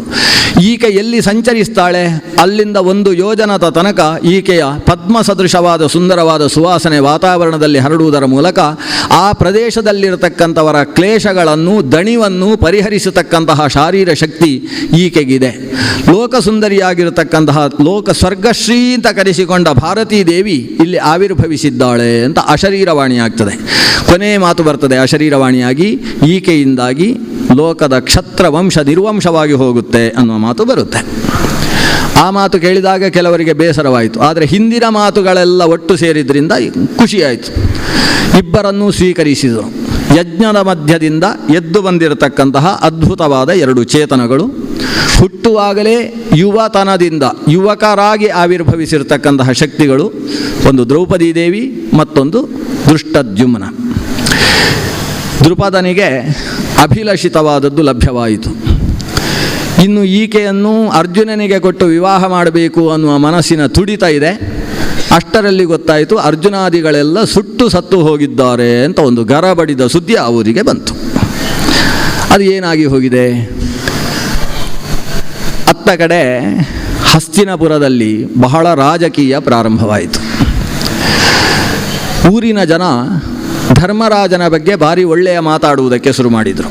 ಅದಕ್ಕೆ ಸರಿಯಾಗಿದ್ದರು. ಭೀಷ್ಮಾಚಾರ್ಯರು ಬಂದು ಧೃತರಾಷ್ಟ್ರನಿಗೆ ಹೇಳಿದರು, ಹೇಗೂ ಬೆಳೆದಿದ್ದಾನೆ ಹುಡುಗ, ಸುಮಾರು 30 ವರ್ಷಗಳ ಹತ್ತಿರ ಆಗ್ತಾ ಇದೆ ಧರ್ಮರಾಜನಿಗೆ.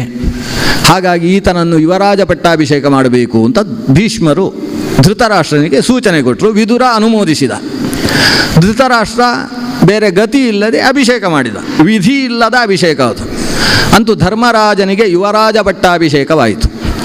ಯುವರಾಜ ಪಟ್ಟಾಭಿಷೇಕವಾಗಿ 1 ವರ್ಷದಲ್ಲಿ ಭೀಮಾರ್ಜುನರು ಸುತ್ತಮುತ್ತದ ವಿದೇಶಗಳಲ್ಲೆಲ್ಲ ಸಂಚರಿಸಿ ತಮ್ಮ ಶಕ್ತಿಯನ್ನು ತೋರಿಸಿ ಒಂದಿಷ್ಟು ಕಪ್ಪ ಕಾಣಿಕೆಗಳನ್ನು ತಂದು ದೇಶವನ್ನು ವಿಸ್ತರಿಸುವುದರ ಜೊತೆಗೆ ಸಮೃದ್ಧವಾಗಿಸಿದರು. ಖಜಾನೆ ತುಂಬಿತು.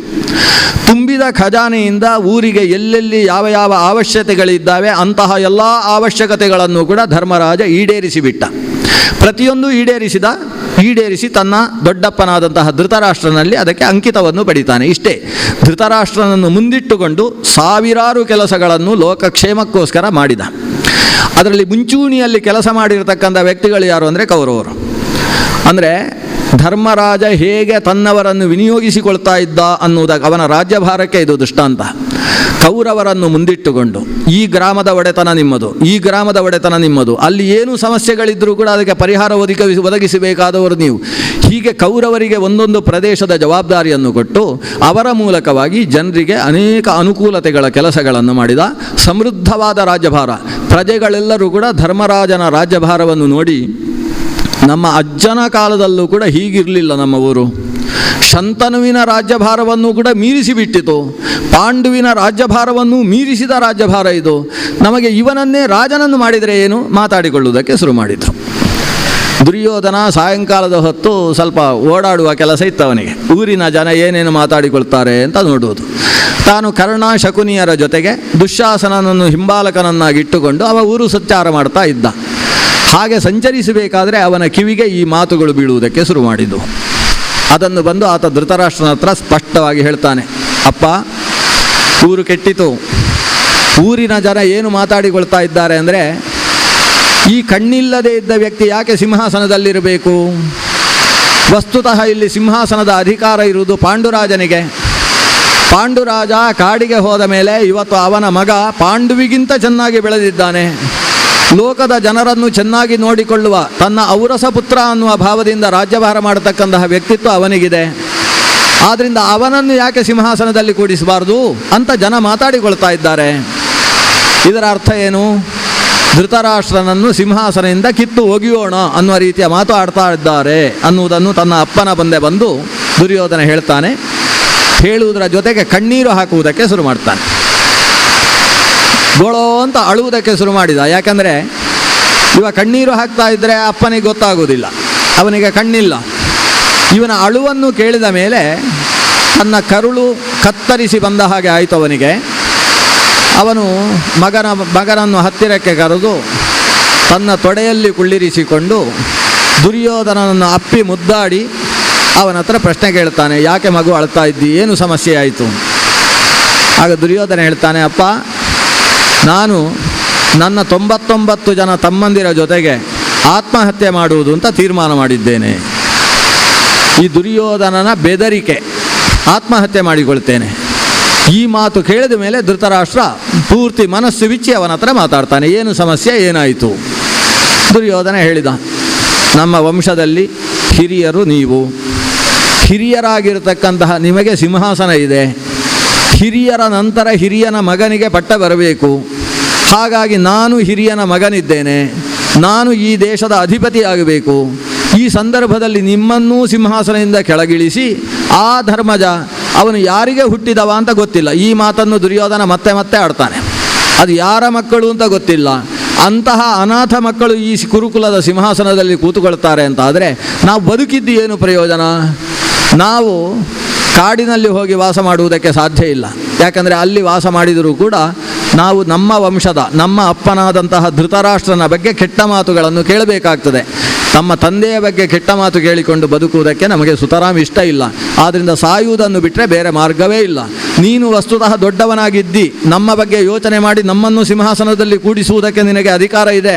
ಆದರೆ ನೀನು ಧರ್ಮರಾಜನ ಪಕ್ಷಪಾತಿಯಾಗಿದ್ದಿ, ಇನ್ನು ನಾವು ಬದುಕೇನು ಪ್ರಯೋಜನ ಅಂತ ಮಾತು ಪ್ರಾರಂಭಿಸಿದ. ಧೃತರಾಷ್ಟ್ರ ಕಷ್ಟಪಟ್ಟು ಅವನನ್ನು ಸಮಾಧಾನ ಮಾಡಿ ಕಳಿಸಿದ. ಆವತ್ತಿನ ದಿವಸಕ್ಕೆ ಧರ್ಮರಾಜನ ಬಗ್ಗೆ ಹೊಗಳಿಕೆಯ ಮಾತನ್ನಾಡಲಿಲ್ಲ.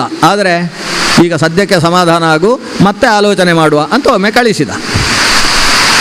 ಆದರೆ ಧೃತರಾಷ್ಟ್ರನ ತಲೆ ತಿರುಗುವ ಕೆಲಸಗಳು ಅನೇಕ ನಡೆದವು.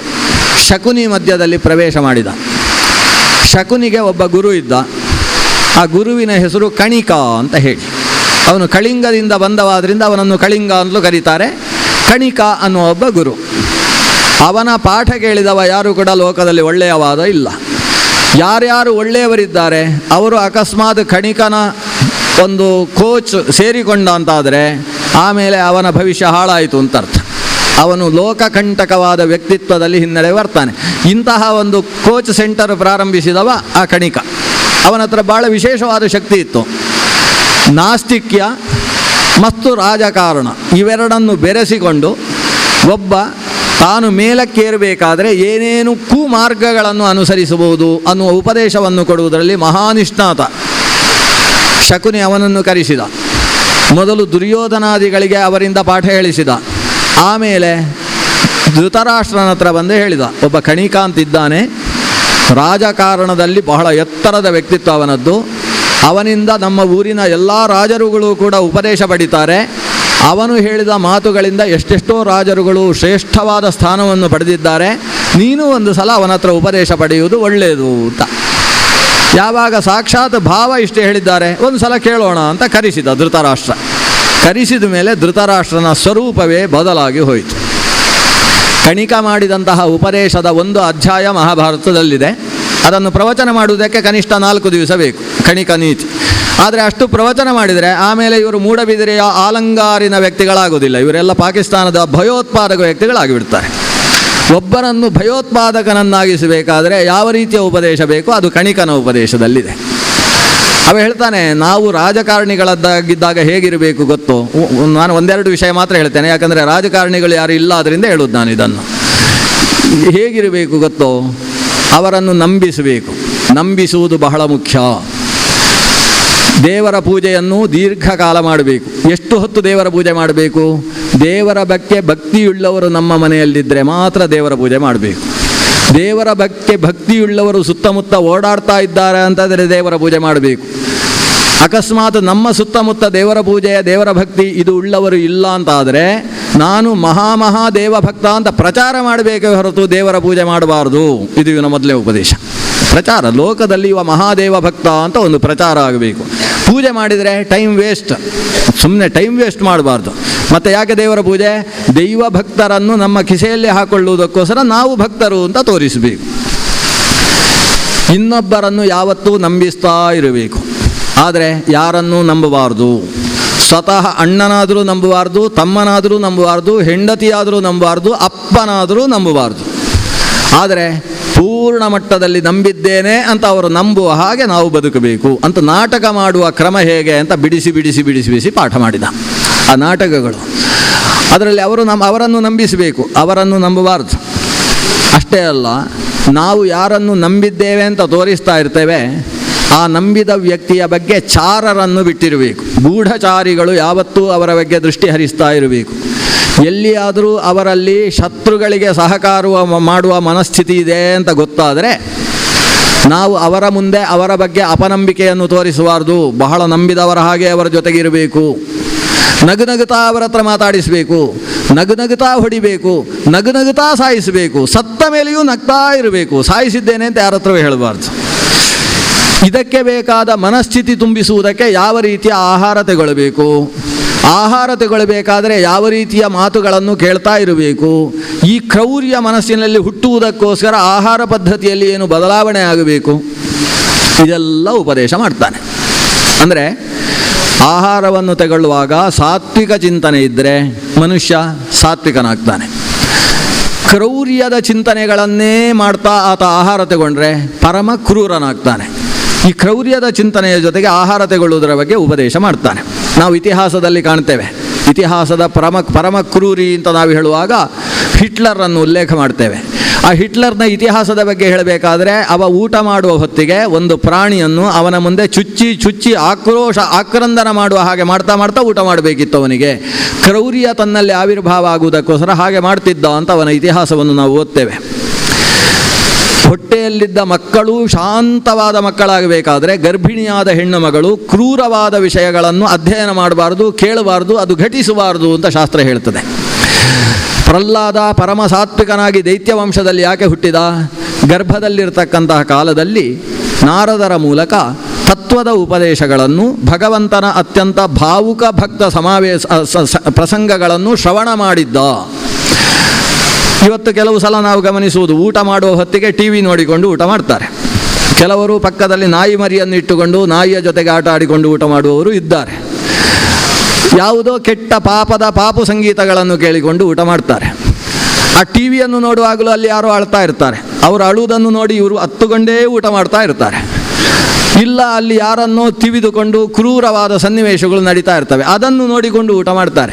ಈ ಭೋಜನದ ಬಗ್ಗೆ ಶಾಸ್ತ್ರ ತುಂಬ ಜಾಗ್ರತೆ ವಹಿಸಿದೆ.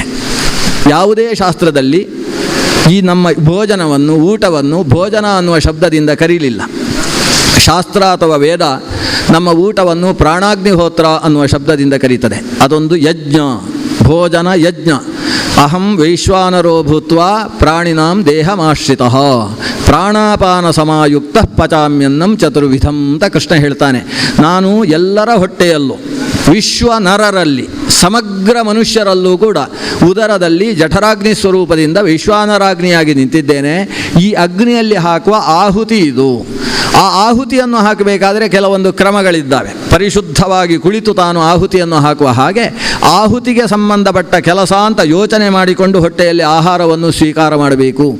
ಆಹುತಿಯನ್ನು ಪ್ರದಾನ ಮಾಡುವಾಗ ಯಾವ ಮನಸ್ಥಿತಿ ಶಾಂತವಾಗಿರಬೇಕು ಅಂತ ಶಾಸ್ತ್ರ ಹೇಳಿದೆಯೋ ಅಂತಹ ಸಮಾಹಿತ ಮನಸ್ಕನಾಗಿ ತಾನು ಭೋಜನವನ್ನು ನಡೆಸಬೇಕು.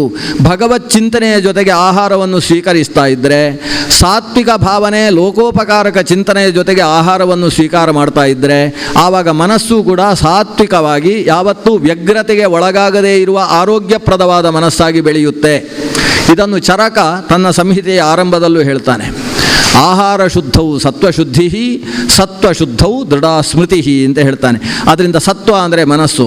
ಮನಸ್ಸು ಶುದ್ಧವಾಗಿರಬೇಕಾದರೆ ಆಹಾರ ಶುದ್ಧಿ ಅನ್ನುವುದು ಪ್ರಧಾನವಾಗುತ್ತೆ ಅನ್ನುವುದನ್ನು ಉಲ್ಲೇಖ ಮಾಡ್ತಾನೆ. ಕಣಿಕ, ಕೆಟ್ಟ ಮನಸ್ಸು ನಿಮಗೆ ಬರಬೇಕು, ಇಲ್ಲದೆ ಹೋದರೆ ರಾಜಕಾರಣಿಯಾಗಿ ರಾಜ್ಯಭಾರ ಮಾಡುವುದಕ್ಕೆ ಆಗುವುದಿಲ್ಲ. ಎಲ್ಲರನ್ನೂ ಮೆಟ್ಟಿ ಎತ್ತರಕ್ಕೆ ಏರಬೇಕು. ಎಲ್ಲರನ್ನೂ ಏರಿಸಿ ನಾನು ಏರ್ತೇನೆ ಅಂದರೆ ಯಾವತ್ತೂ ತಾನು ಪ್ರಕಾಶಮಾನನಾಗುವುದಕ್ಕೆ ಸಾಧ್ಯ ಇಲ್ಲ. ಯಾರು ನಿಮಗಿಂತ ಮೇಲೆ ಏರಿದ್ದಾರೆ ಅವರನ್ನು ಕೆಳಕ್ಕೆ ಬೀಳಿಸಿದಾಗ ನಾವು ಏರ್ತೇವೆ. ನೋಡಿ, ಕಣಿಕ ನೀತಿ, ವಿದುರ ನೀತಿ ಅನ್ನುವುದು ಎರಡು ಮಹಾಭಾರತದಲ್ಲೇ ಬಂದಿರತಕ್ಕಂತಹ ನೀತಿಗಳು. ಒಬ್ಬ ಸಾತ್ವಿಕ ವ್ಯಕ್ತಿಯಾಗಿ ಎತ್ತರಕ್ಕೆ ಏರಬೇಕಾದರೆ ಬೇಕಾದ ನೀತಿ ಅದು ವಿದುರ ನೀತಿ. ಒಬ್ಬ ತಾಮಸ ಸ್ವಭಾವದಿಂದ ಎತ್ತರಕ್ಕೇರುವುದಕ್ಕೆ ಬೇಕಾದಂತಹ ನೀತಿ ಕಣಿಕ ನೀತಿ. ಕಣಿಕ ನೀತಿ ಐಹಿಕವಾಗಿ ಬಹಳ ಬೇಗ ಒಬ್ಬನನ್ನು ಎತ್ತರಕ್ಕೆ ಏರಿಸುತ್ತೆ, ಆದರೆ ಅಷ್ಟೇ ಎತ್ತರದಿಂದ ದೊಪ್ಪನೆ ಕೆಳಗೆ ಹಾಕುತ್ತೆ. ಎತ್ತರಕ್ಕೇರಿ ಕೆಳಗೆ ಬಿದ್ದಾಗ ಪೆಟ್ಟಾಗುವುದು ಜಾಸ್ತಿ. ಅದರಿಂದ ನಾವು ಸುಮ್ಮನೆ ನೆಲದಲ್ಲಿ ಕೂತ್ಕೊಂಡ್ರೆ ಅಲ್ಲೇ ಜಾರಿ ಬಿದ್ದರೂ ತೊಂದರೆ ಆಗುವುದಿಲ್ಲ. ಸ್ಟೇಜಿಗೆ ಬಂದು ಜಾರಿದ್ರು ಅಂದರೆ ಪೆಟ್ಟು ಜಾಸ್ತಿ ಅಂತ ಅರ್ಥ.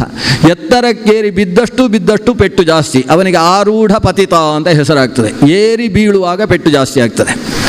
ಕಣಿಕ ನೀತಿಯಿಂದ ಎಷ್ಟು ಎತ್ತರಕ್ಕೆ ಏರ್ತೇವೆ ಅಷ್ಟೇ ಕೆಟ್ಟದಾಗಿ ಅಧಪಾತ, ನರಕಾದ್ಯನರ್ಥಗಳಲ್ಲಿ ಆತ ಬೀಳಬೇಕಾದಂತಹ ಪ್ರಸಂಗ ಒದಗಿ ಬರುತ್ತೆ. ಆದರೆ ವಿದುರ ಕೊಟ್ಟ ನೀತಿ ಏನಿದೆ, ಮುಂದಕ್ಕೆ ವಿದುರ ನೀತಿ ಅತ್ಯಂತ ಸುಂದರವಾದ ಒಂದು ಪ್ರಸಂಗ. ಆ ವಿದುರ ಕೊಟ್ಟ ನೀತಿಯ ಅನುಷ್ಠಾನದಿಂದ ಅದು ಜೀವನದ ಅವಿಭಾಜ್ಯ ಅಂಗವಾಗಿ ನಮ್ಮ ಆಚಾರ ಸದಾಚಾರಗಳಲ್ಲಿ ಸೇರಿಕೊಂಡಿತು ಅಂತಾದರೆ ಆವಾಗ ಆ ಮನುಷ್ಯ ಏರ್ತಾನೆ, ಪ್ರಕಾಶಮಾನನಾಗಿ ಬೆಳಿತಾನೆ. ಬೆಳೆದದ್ದು ಏರುವಿಕೆಗೆ ಕಾರಣ ಆಗ್ತದೆ ಹೊರತು ಬೀಳುವಿಕೆಗೆ ಯಾವತ್ತೂ ಕಾರಣವಾಗುವುದಿಲ್ಲ. ಅಂತಹ ನೀತಿಗಳನ್ನು ಸಾತ್ವಿಕ ಅಂತ ಕರೀತಾರೆ. ಕಣಿಕನಂತಹ ನೀತಿಗಳನ್ನು ತಾಮಸ ಅಂತ ಹೇಳ್ತಾರೆ. ತಾಮಸ ವ್ಯಕ್ತಿತ್ವ ಇದ್ದವರಿಗೆ ತಾಮಸ ನೀತಿ ಇಷ್ಟವಾಗುತ್ತೆ. ಅದನ್ನು ಅತ್ಯಂತ ಇಷ್ಟಪಟ್ಟವ ಅಂದರೆ ಶಕುನಿ ಮತ್ತು ದುರ್ಯೋಧನ. ಅವರಿಬ್ಬರು ಎಷ್ಟು ಅದರಲ್ಲಿ ನಿಷ್ಣಾತರಾದರು ಅಂದರೆ ತಮ್ಮ ಉಳಿದ ತಮ್ಮಂದಿರಿಗೆ ಅಷ್ಟೂ ಜನಕ್ಕೂ ಕೂಡ ಇವರಿಬ್ಬರೇ ಪಾಠ ಹೇಳ್ತಾರೆ. ಅಂದರೆ ಒಂದು ಸಲ ಪಾಠ ಕೇಳಿದ್ದನ್ನು ಗಟ್ಟಿ ಮಾಡಿಕೊಂಡು ತಮ್ಮ ತಮ್ಮಂದಿರಿಗೆಲ್ಲ ಪಾಠ ಹೇಳುವಷ್ಟು ಗಟ್ಟಿಯಾದರು ದುರ್ಯೋಧನ, ದುಶ್ಯಾಸನ ಮತ್ತು ದ್ವಾಪರ ಸ್ವರೂಪಿಯಾಗಿರತಕ್ಕಂತಹ ಶಕುನಿ. ಅದರ ಜೊತೆಗೆ ತಮ್ಮ ತಂದೆಗೂ ಕೂಡ ಅದನ್ನು ಪಾಠ ಹೇಳಿಸಿದರು. ಹೀಗೆ ಧೃತರಾಷ್ಟ್ರ ವಸ್ತುತಃ ಒಳ್ಳೆಯ ವ್ಯಕ್ತಿ. ಒಳ್ಳೆಯ ವ್ಯಕ್ತಿಯಾದಂತಹ ಧೃತರಾಷ್ಟ್ರನಲ್ಲಿ ಈ ದುರ್ಯೋಧನನ ಮೇಲಿನ ಅತಿಶಯಿತವಾದ ಮಮಕಾರದ ಜೊತೆಗೆ ಕಣಿಕ ನೀತಿ ಸೇರಿಕೊಂಡಿತು. ಸ್ವಭಾವವನ್ನು ಪ್ರಭಾವ ಮರೆಮಾಚಿತು. ಕಣಿಕನ ಪ್ರಭಾವ, ಅದರ ಜೊತೆಗೆ ದುರ್ಯೋಧನನ ಮೇಲಿನ ಅತಿಶಯಿತವಾದ ಮಮಕಾರ.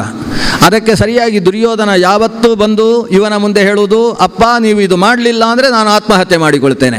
ಈ ಬೆದರಿಕೆ ಇದರ ಮಧ್ಯದಲ್ಲಿ ಇವ ನಜ್ಜುಗುಜ್ಜಾಗಿ ಹೋದ. ಅವನು ಏನಾದರೂ ಮಾಡಿ ನನ್ನ ಮಕ್ಕಳ ಜೊತೆಗೆ ಸಮಾಧಾನದಲ್ಲಿರುವುದಕ್ಕೆ ಏನಾದರೂ ಮಾಡಬೇಕು.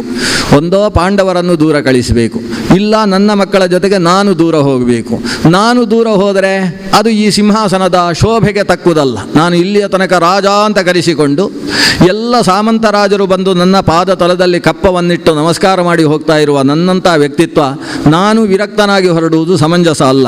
ಆದ್ದರಿಂದ ಪಾಂಡವರನ್ನು ದೂರ ಹಾಕಬೇಕಾದ ಅನಿವಾರ್ಯತೆ ಇದೆ ಅಂತ ಯೋಚಿಸಿ ದುರ್ಯೋಧನ ಯೋಜಿಸಿದ್ದಂತಹ ವಾರಣಾವತದ ಯೋಜನೆಗೆ ಅಂಕಿತವನ್ನು ಹಾಕ್ತಾನೆ.